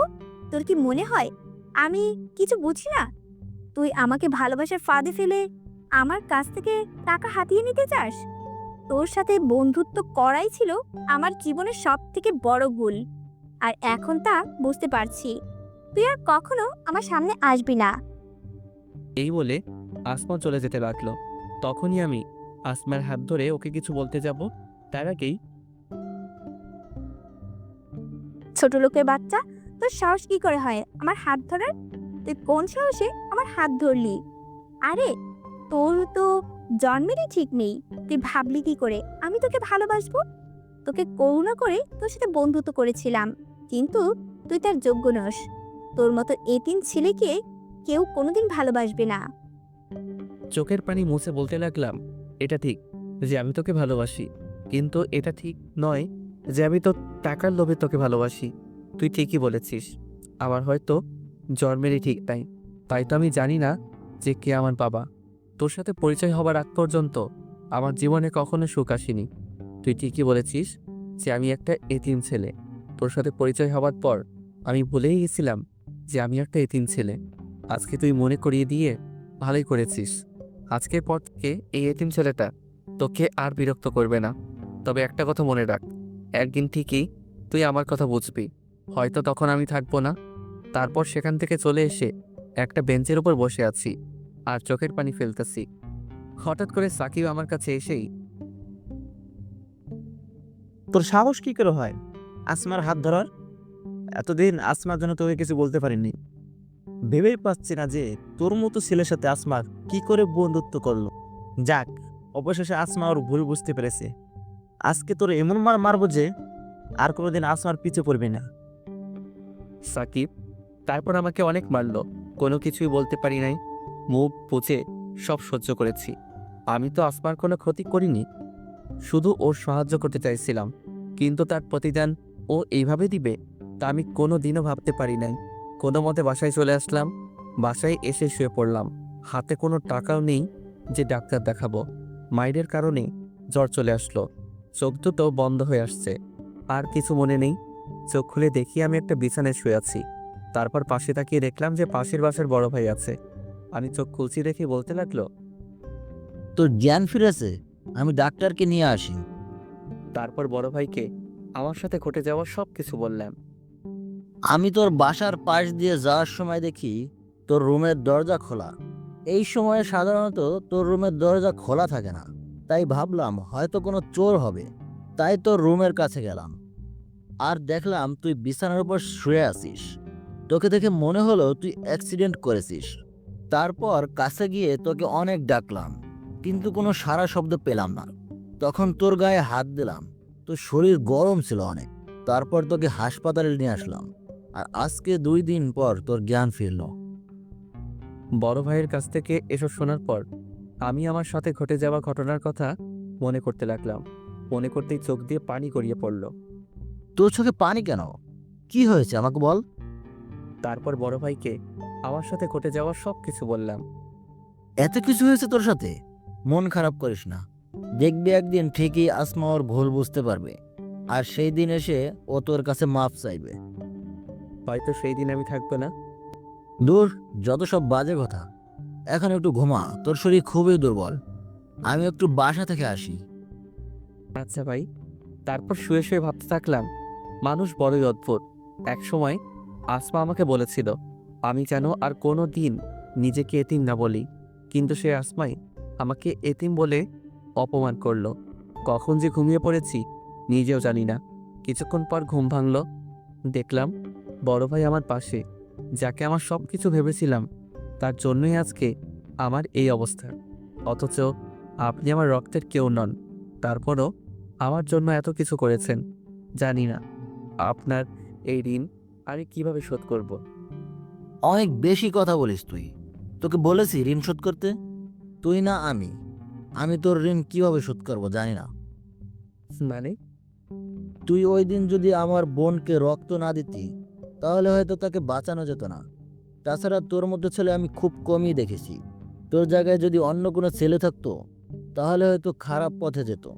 কিন্তু তুই ঠিক তার উল্টো। আমার বিশ্বাস একদিন তুই অনেক বড় হবি। 2 দিন হাসপাতালে থাকার পর আজকে রিলিজ দিল। এই 2 দিন বড় ভাই প্রায় সব সময়ই আমার পাশে ছিল। হাসপাতাল থেকে রিলিজ পেয়ে বাসায় চলে আসলাম। এখন অনেকটাই সুস্থ। বাসায় আসার পর রেস্ট নিয়ে হোটেলে গেলাম। অনেক দিন হোটেলে যাই না, জানি না ম্যানেজার কি বলবে। হোটেলে যাওয়ার পর আমাকে দেখেই ম্যানেজার বলল, তুমি এখানে কেন? স্যার আমি খুবই দুঃখিত এতদিন না আসার জন্য। আসলে আর কিছু বলতে হবে না। আমি কি তোমার কাছে কিছু জানতে চেয়েছি? এতদিন আসো নাই ভালো কথা, আর আসতেও হবে না। এই নাও তোমার পাওনা টাকা, আর এখান থেকে বিদায় হও। তার দয়া করে আমার সাথে এমনটা করবেন না। এই চাকরিটা আমার খুব প্রয়োজন। দয়া করে আমাকে চাকরি থেকে বহিষ্কার করবেন না। আপনি আমার কথাটা একবার শুনুন, তারপর যা সিদ্ধান্ত নেবেন। তোমার কোনো কথা আমি শুনতে চাই না। তুমি যদি আর এক মুহূর্তও এখানে দাঁড়াও, তাহলে আমি দারোয়ান ডাকতে বাধ্য হব। না স্যার, তার আর দরকার হবে না, আমি চলে যাচ্ছি। তারপর সেখান থেকে চলে আসলাম। রাস্তা দিয়ে হাঁটছি আর ভাবছি, অবহেলিত জীবনটা এত কম সময়ে ইতি ঘটাবে তা ভাবতে পারিনি। জীবন সংগ্রামে বাঁচতে অনেক যুদ্ধ করেছি। আমি যত উপরে উঠছি, মানুষ আমাকে তত নিচের দিকে টেনে নিচ্ছে। জীবনে কখনো কারো ভালোবাসা পাইনি। প্রথমবার কেউ একজন আমার সঙ্গ দিয়েছিল, কিন্তু শেষ পর্যন্ত সেও আমাকে ছেড়ে চলে গেছে। আসমা ঠিকই বলেছে, আমার হয়তো জন্মেরই ঠিক নেই, তাই তো জানিও না কে আবার বাবা। আজকে যদি এই রাস্তায় আমার মৃত্যু হয়, তাহলে হয়তো আমার লাশটাও দাফন হবে না। এই দুনিয়া বড়ই অদ্ভুত। যে যুদ্ধ করতে চায় তাকে আরও যুদ্ধ করতে হয়। তবে একটা ইচ্ছা মনে হয় অপূর্ণই থেকে যাবে। যদি আমার পরিচয়টা একবার জানতে পারতাম, তাহলে আর কোনো কষ্ট থাকতো না। তাহলে কেউ আর বলতে পারতো না যে আমার জন্মের ঠিক নেই। শেষবারের মতো এই পৃথিবীটাকে দেখে নিচ্ছে। আত্মহত্যা করতে যাব, তখনই শুনতে পেলাম, এই আপনাকে বলেছি না আর বিরক্ত করবেন না। বারবার এসে একই কথা কেন জিজ্ঞেস করেন? বারবার জিজ্ঞেস করলে কি জামাটার দাম কমে যাবে? যেটা কিনতে পারবেন না সেটা নিয়ে পড়ে আছেন কেন? কোথা থেকে যে আসে এইসব রাস্তার মহিলা? আমি পাশের দোকানের দিকে তাকিয়ে দেখলাম দোকানদার একটা মহিলাকে এই কথাগুলো বলছে। আমি দোকানদারকে গিয়ে জিজ্ঞেস করলাম, কি হয়েছে?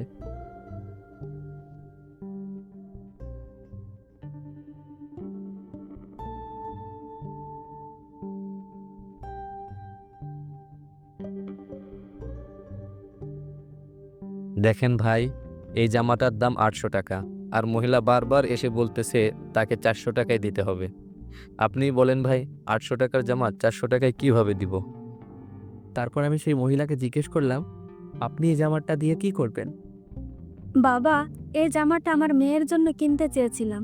আমার মেয়েটা ক্লাস 8-এ পড়ে। অনেক কষ্ট করে মানুষের বাসায় কাজ করে ওর লেখাপড়া করাই। আমার মেয়েটা আজকে 3 দিন ধরে অসুস্থ। টাকার অভাবে ডাক্তার দেখাতে পারি নাই। আজকে মেয়েটা আমার কাছে একটা নতুন জামা চেয়েছে। কোনোদিনও ওকে নতুন জামা কিনে দিতে পারি নাই। ও খুব অসুস্থ, হয়তো চিকিৎসার অভাবে আর বেশি দিন ওকে বাঁচাতে পারবো না। তাই ওর এই ইচ্ছাটা পূরণ করতে চেয়েছিলাম। আর সকাল থেকে ভিক্ষা করে এই 400 টাকা পেয়েছি।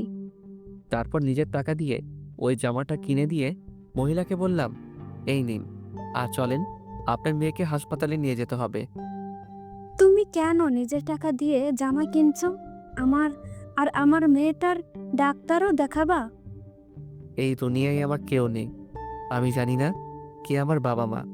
আমি একটু আগে আত্মহত্যা করতাম, কিন্তু আল্লাহ তাআলা আমাকে তা করতে দেয়নি। হয়তো উনি আমাকে একটা পরিবার দিতে চেয়েছিলেন। এখন আমি বাঁচবো আমার মা আর বোনের জন্য বাঁচবো। আজ থেকে আপনি আমার মা, আর আপনার মেয়ে আমার বোন। কিন্তু বাবা, তুমি কেন আত্মহত্যা করতে গেলে? তারপর তাকে আমার জীবনের সব কিছু বললাম।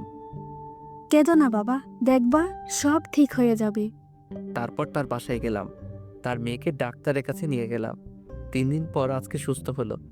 আমাকে দেখে বলতে লাগলো, মা, উনি কে? আজ থেকে আমি তোমার বড় ভাই। তোমার নাম কি? কিন্তু তুমি আমার বড় ভাই কি করে হলেন? তারপর মা জান্নাতকে সবকিছু খুলে বলল। জানো ভাইয়া, আমার সাথে না কেউ ভালো ব্যবহার করে না।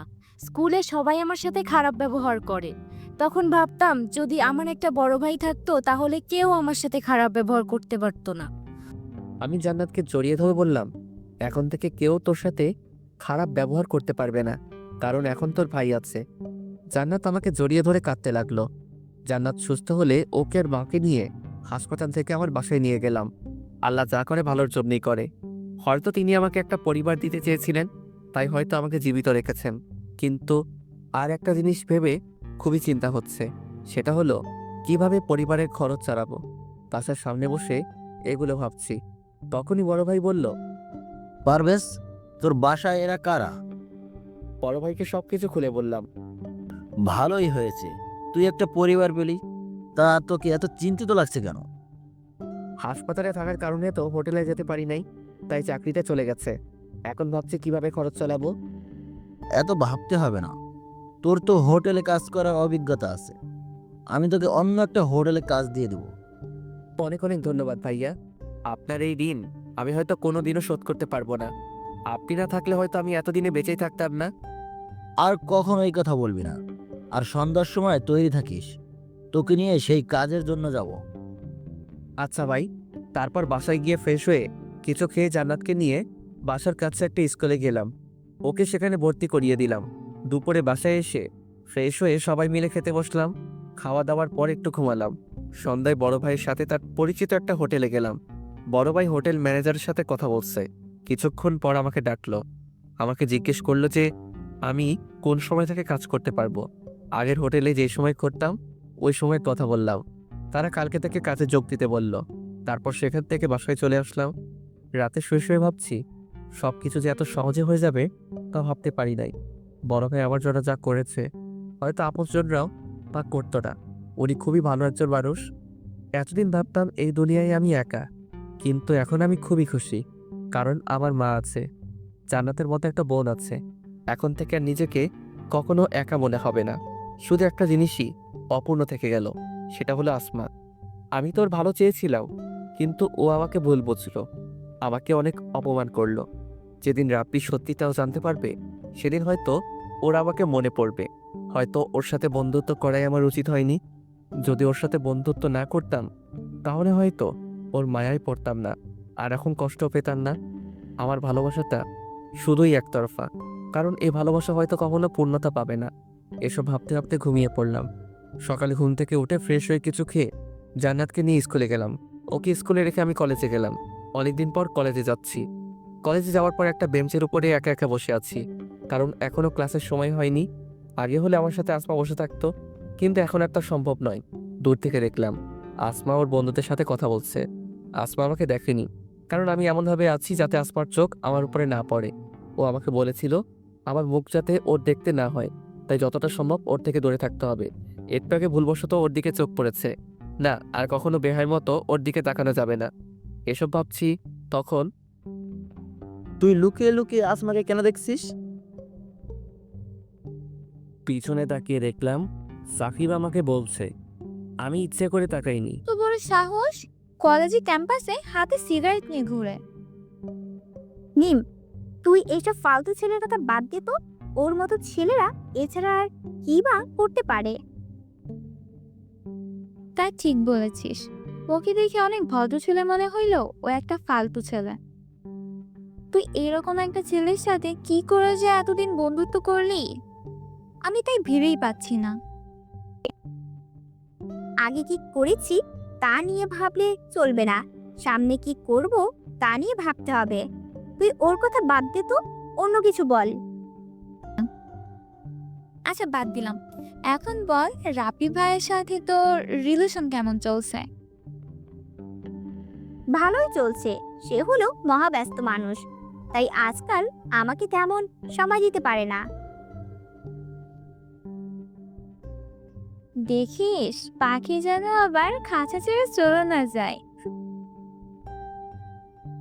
ধুর, কি যে বলিস না তুই। আরে মজা করলাম, রাব্বি ভাইয়া আর যাই হোক পারভেজের মতো না। কোথায় ওই ফালতু ছেলেটা আর কোথায় রাব্বি? কার সাথে যে তুই কার তুলনা করিস? আচ্ছা বাদ দে, চল এখন ক্লাসে যাই। চল। আসমা আর ওর বান্ধবীরা ক্লাসে চলে গেল। আমিও ক্লাসে এসে সবার পিছনের বেঞ্চে বসে পড়লাম। আমার সাথে যখন বন্ধুত্ব ছিল তখন ওর সাথেই সামনের বেঞ্চে বসতাম। তখন কেউই আমার সাথে খারাপ ব্যবহার করতো না। আর এখন আসমার সাথে বন্ধুত্বও নাই, আর সবার ভালো ব্যবহারও শেষ। সামনের বেঞ্চে আমার জায়গা হয় না, তাই পিছনের বেঞ্চে বসতে হয়। ক্লাস শেষ করে জান্নাতকে ওর স্কুল থেকে নিয়ে বাসায় চলে গেলাম। ফ্রেশ হয়ে কিছু খেয়ে রেস্ট নিলাম, তারপর হোটেলে গেলাম। নতুন হোটেলের ম্যানেজার অনেক ভালো, তিনি আমাকে অনেক ভালো জানেন। আর এখানে কাজ করেও অনেক আনন্দ পাচ্ছি, যা আগের হোটেলে পেতাম না। আসমা রাব্বিকে ফোন দিল, কিন্তু ফোন ব্যস্ত। তোর কিছুই ভালো লাগছে না। এই রাব্বিটা না মনে হয় সারা দিনই ব্যস্ত থাকে। এখন একবার ফোন দিয়ে দেখি। কেমন আছো বাবু? ভালো না। কেন, কি হয়েছে? তুমি আগের মতন আর আমার সাথে কথা বলো না, আমাকে সময় দাও না। সরি বাবু, আসলে ইদানিং খুব ব্যস্ত থাকি তো তাই। এখন থেকে আবার তোমাকে আগের মতো সময় দেব। রাগ করো না বাবু, প্লিজ। আচ্ছা, মনে থাকে যেন। কালকে সকালে নদীর পাড়ে ঘুরতে যাব আমরা, ঠিক আছে? আচ্ছা ঠিক আছে। এখন ঘুমা বাবু, গুড নাইট।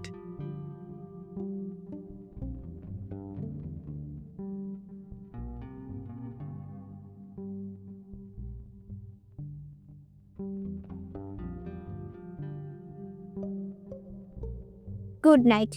রাব্বির সাথে কথা বলার পর এখন অনেক ভালো লাগছে।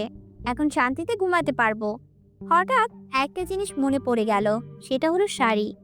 পারভেজ আমার জন্মদিনে আমাকে একটা শাড়ি দিয়েছিল। না, ওর কোনো কিছুই আমার কাছে রাখা সম্ভব নয়। কালকে আগে কলেজে যেতে হবে, তারপর ওকে শাড়িটা দিয়ে রাব্বির সাথে ঘুরতে যাব।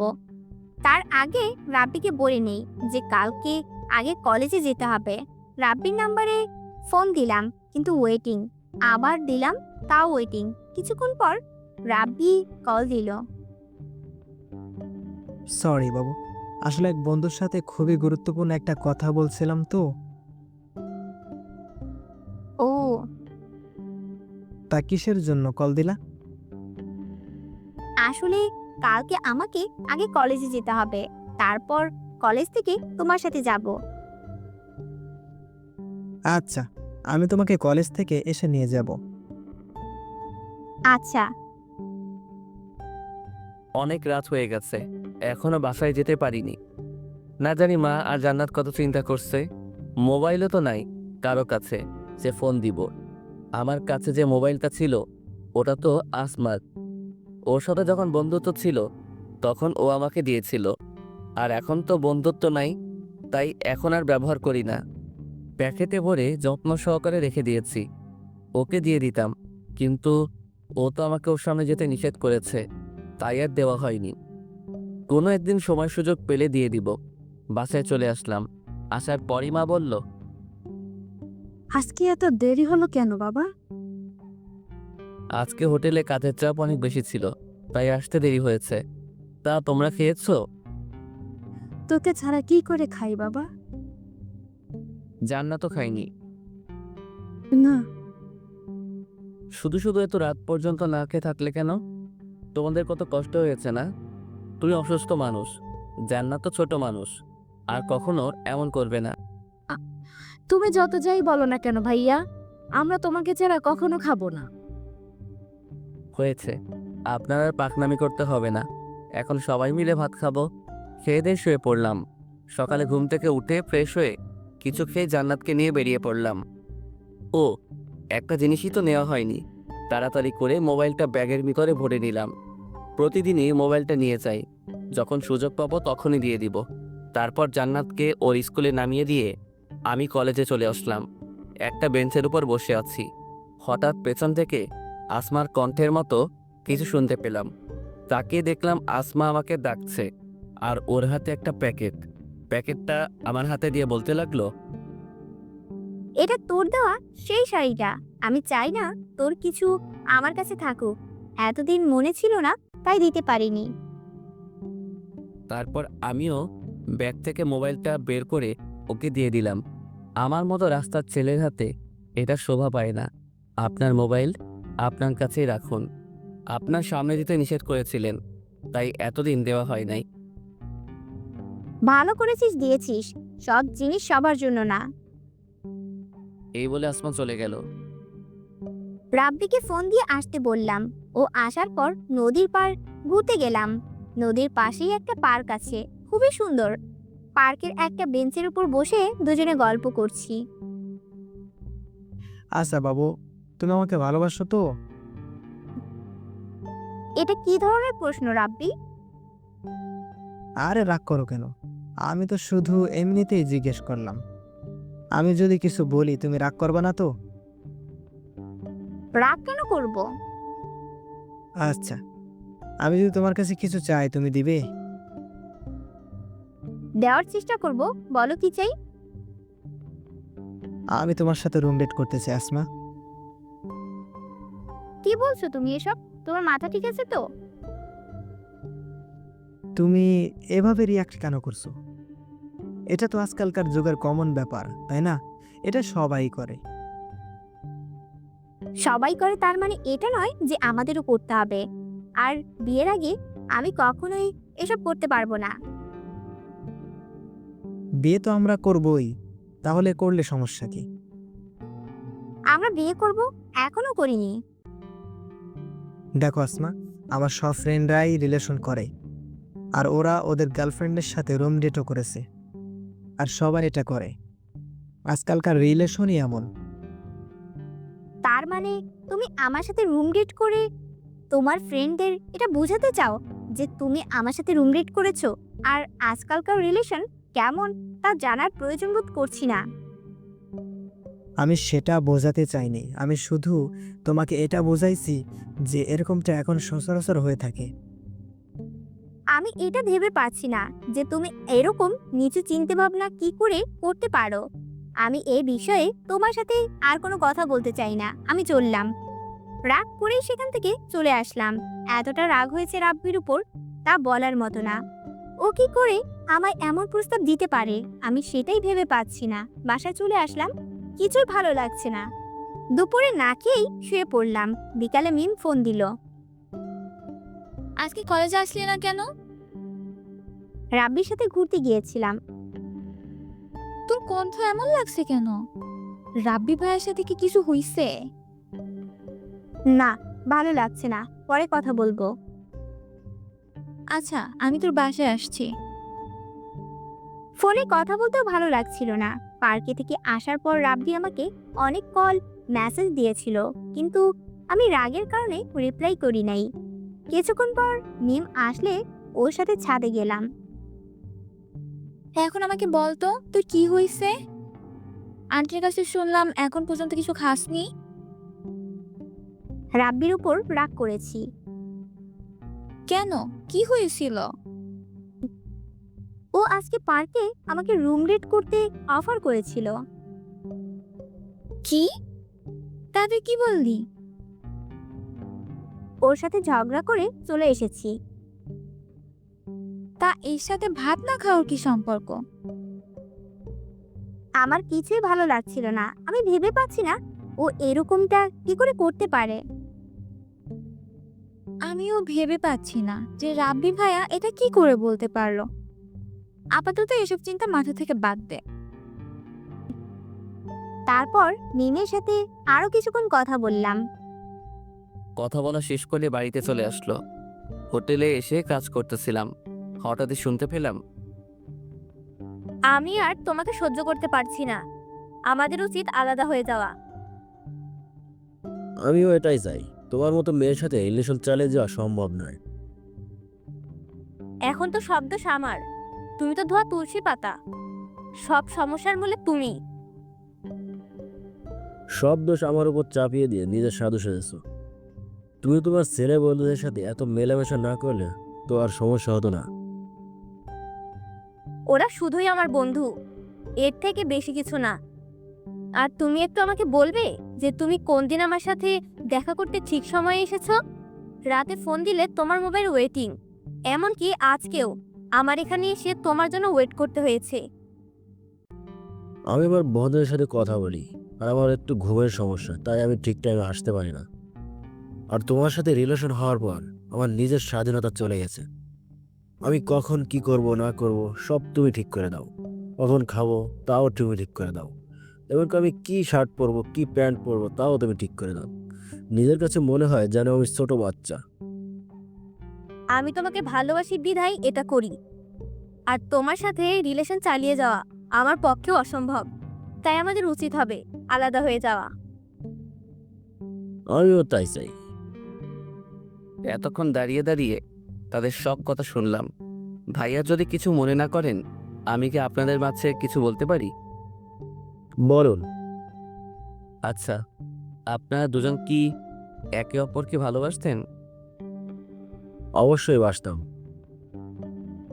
আমার মনে হয় আপনাদের কারো মধ্যেই প্রকৃত ভালোবাসা ছিল না। আপনার এরকম কেন মনে হলো? দেখুন, ভালোবাসার মানে পাওয়া না, ভালোবাসার মানে হলো একে অপরকে স্যাক্রিফাইস করা। কিন্তু আপনারা দুজনে কেবল নিজেদের দিকটাই ভেবেছেন। আপনি ভেবেছেন আপনার বয়ফ্রেন্ড আপনার কথা মতো চলুক, আর আপনি ভেবেছেন আপনার গার্লফ্রেন্ড আপনার সব কথা মেনে চলুক। কিন্তু কখনো কি দুজনে একে অপরের ইচ্ছা অনিচ্ছা জানতে চেয়েছেন? একজন আরেকজনকে বুঝতে চেষ্টা করেছেন? তা আপনারা করেননি। আশা করি আপনারা বুঝতে পেরেছেন একজন আরেকজনকে কতটা স্যাক্রিফাইস করলেন, তার মাধ্যমে ভালোবাসা ফুটে ওঠে। সত্যি ভাইয়া, আপনি আমাদের চোখ খুলে দিলেন। আমরা কখনো এভাবে ভেবে দেখিনি। এখন থেকে আমরা একজন আরেকজনের ইচ্ছাকে গুরুত্ব দিব। নিজের ভুলগুলি শুধরে নিয়ে নতুনভাবে শুরু করব। শুভকামনা আপনাদের জন্য। আচ্ছা ভাইয়া, যদি কিছু মনে না করেন, আপনাকে কিছু জিজ্ঞেস করতে পারি? মনে করার কি আছে, করুন। আপনার গার্লফ্রেন্ড আছে? না, একজনকে ভালোবাসতাম কিন্তু সেটা। একটা কথা জোর দিয়ে বলতে পারি, ওই মেয়ে জীবনে অনেক বড় ভুল করলো। হয়তো এর জন্য সে সারা জীবন পস্তাবে।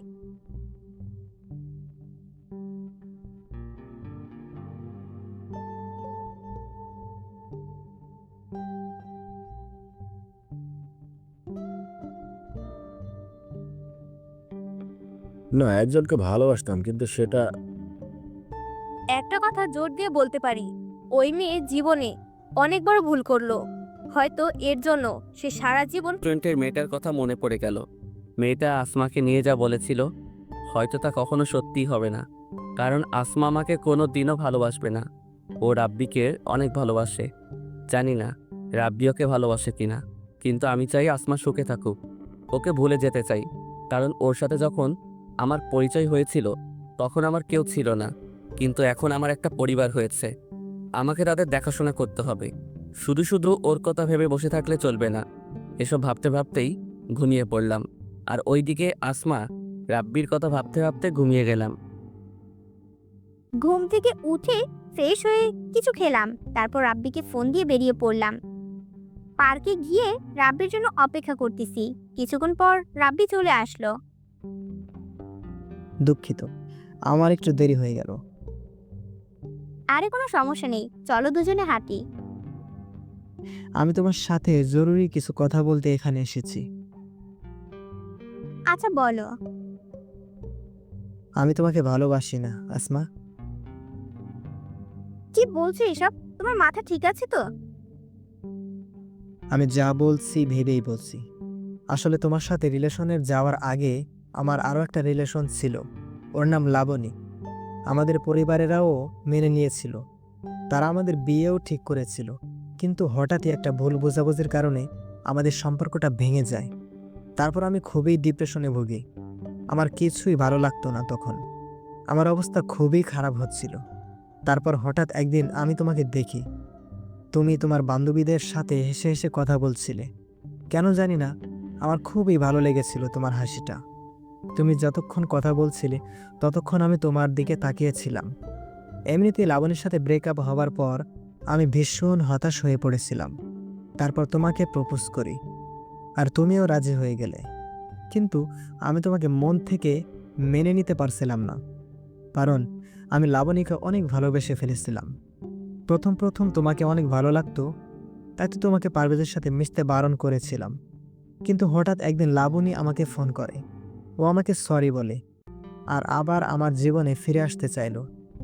আসলে ওর সাথে ব্রেকআপ হওয়ার জন্য শুধু ও দায়ী ছিল না, আমিও সমানভাবে দোষী ছিলাম। তাই ওকে মেনে নিয়েছিলাম। আর আমাদের দুই পরিবারও আমাদের এক হওয়াতে অনেক খুশি, কারণ তারা চাইতো আমরা যাতে একসাথে থাকি। ওর বাবা আর আমার বাবা বন্ধু ছিলেন, তাই তারা চাইতো আমরা যাতে একে অপরের সাথে থাকি। আর ওই দিন রেস্টুরেন্টে আমি লাবণীর সাথে কথা বলছিলাম। পারভেজ তোমাকে যা বলেছে তা সবই সত্যি, কিন্তু তুমি পারভেজের সাথে যা করেছিলে তা যখন আমার কাছে এসে বললে, তখন আমি অনেক অবাক হয়েছিলাম, এটা ভেবে যে তুমি আমাকে এতটা বিশ্বাস করো। আমি খুবই চিন্তায় পড়ে গেলাম। লাবণীকেও তোমার কথা বলি নাই, ও জানতে পারলে হয়তো আবার আমাকে ছেড়ে চলে যাবে। আর তুমিও আমাকে অনেক ভালোবাসো। ভেবে পাচ্ছিলাম না কিভাবে তোমার সাথে ব্রেকআপ করব। তাই এই রুম ডেটের প্ল্যানটা করি। কিন্তু পরে বুঝতে পারলাম এসব বাদ দিয়ে তোমাকেই সরাসরি বলি। আর আমাকে পারলে মাফ করে দিও। হয়তো আজকের পর তোমার সাথে আর কোনো কথা হবে না। কি পেয়েছো আমাকে? খেলার পুতুল? যখন যা মন চাইবে তখন তাই করবে। আমার লাইফের ফার্স্ট ক্রাশ ছিলে তুমি।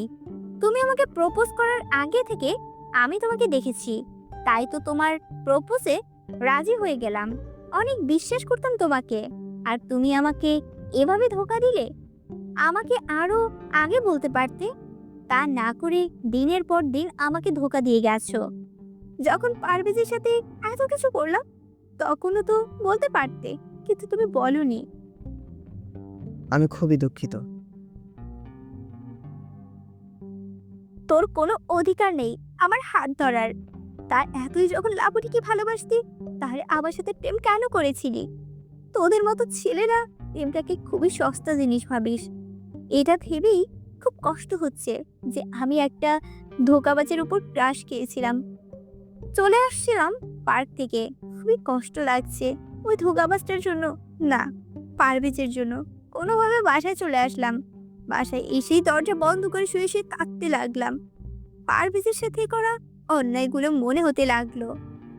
আমি ওকে বলেছিলাম জীবনে আর কখনো নিজেকে এতিম না বলতে, আর সেই আমি ওকে এতিম ছোট লোক করে অপমান করেছিলাম। আমি খুবই খারাপ মেয়ে, তাই তো ওর বাবা মা সম্পর্কে বাজে কথা বলেছিলাম।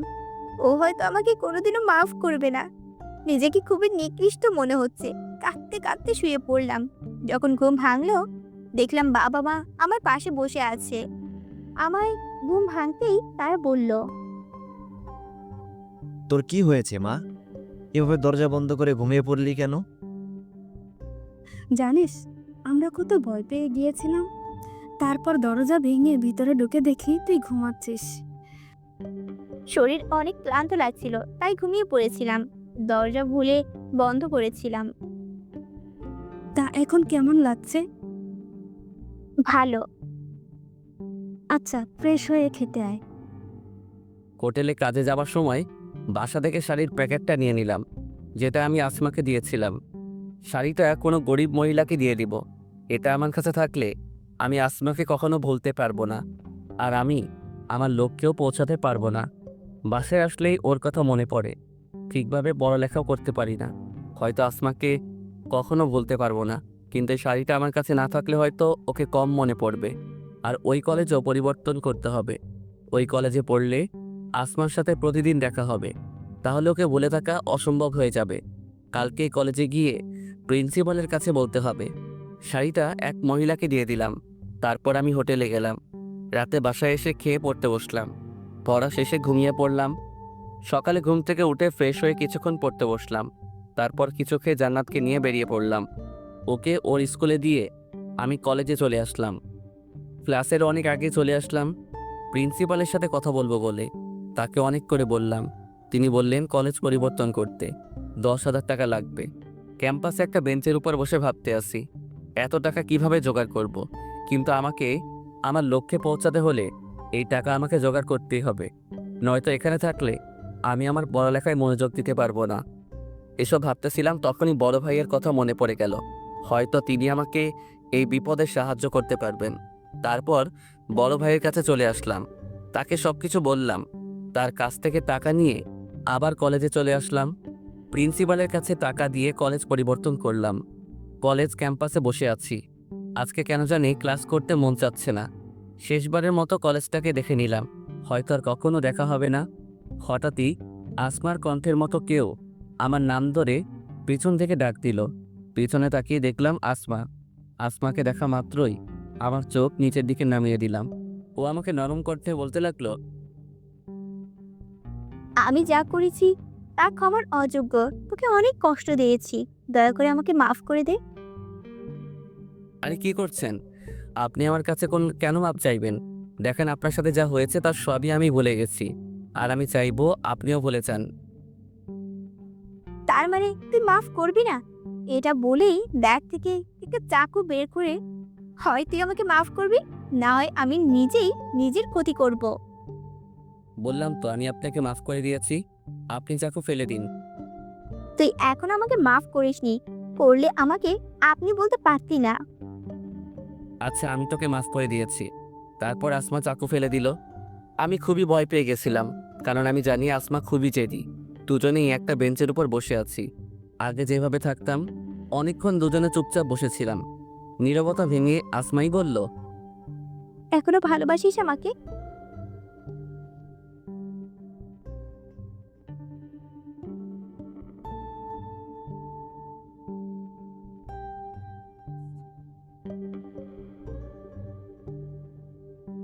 আচ্ছা, আমি তোকে মাফ করে দিয়েছি। তারপর আসমা চাকু ফেলে দিল। আমি খুবই ভয় পেয়ে গেছিলাম, কারণ আমি জানি আসমা খুবই জেদি। দুজনেই একটা বেঞ্চের উপর বসে আছি। আগে যেভাবে থাকতাম, অনেকক্ষণ দুজনে চুপচাপ বসেছিলাম। নীরবতা ভেঙে আসমাই বলল, এখনো ভালোবাসিস আমাকে? না। কেন? আগে তো বাসতি। তখন অনুভূতিগুলো জীবিত ছিল, এখন মরে গেছে। আবার জাগিয়ে তুলবি? তা সম্ভব নয়। কেন? আগে এই পৃথিবীতে আমার কেউ ছিল না, এখন আমার এক মা আর বোন আছে। তারাই এখন আমার সব। আগে আমার জীবনের কোনো লক্ষ্য ছিল না, কিন্তু এখন আছে। আর তার জন্য তোকে ভুলে থাকাটা খুবই জরুরি। আমি খুবই খারাপ একটা মেয়ে, তাই তো তোর সাথে ওরকমটা করতে পেরেছি। তুই পারবি আমাকে ভুলে থাকতে? তুই না আমাকে অনেক ভালোবাসিস? পারতে হবে, আর তার জন্যই আমি কলেজ পরিবর্তন করব। এখানে থাকলে হয়তো তোকে ভুলে থাকা সম্ভব না। তুই কলেজ কেন পরিবর্তন করবি? তোকে আমার ভালোবাসতে হবে না। তারপরও তুই প্লিজ আমাকে ছেড়ে যাস না। তুই চলে গেলে আমি কিন্তু নিজের ক্ষতি করব।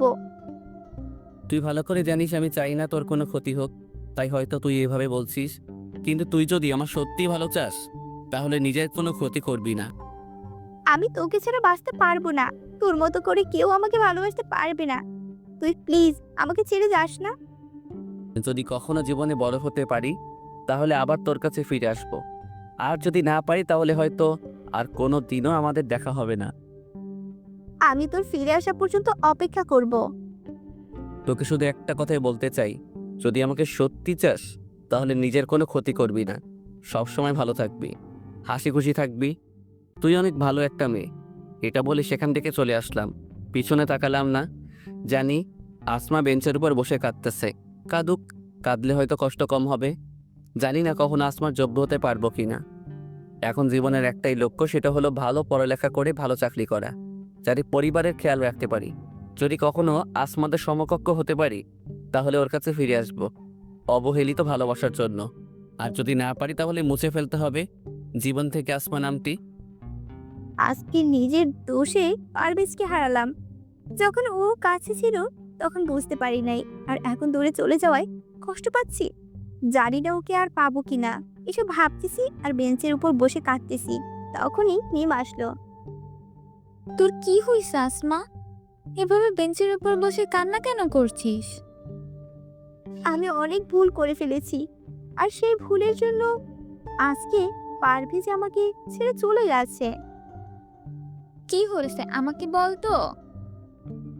মিমকে সবকিছু বললাম।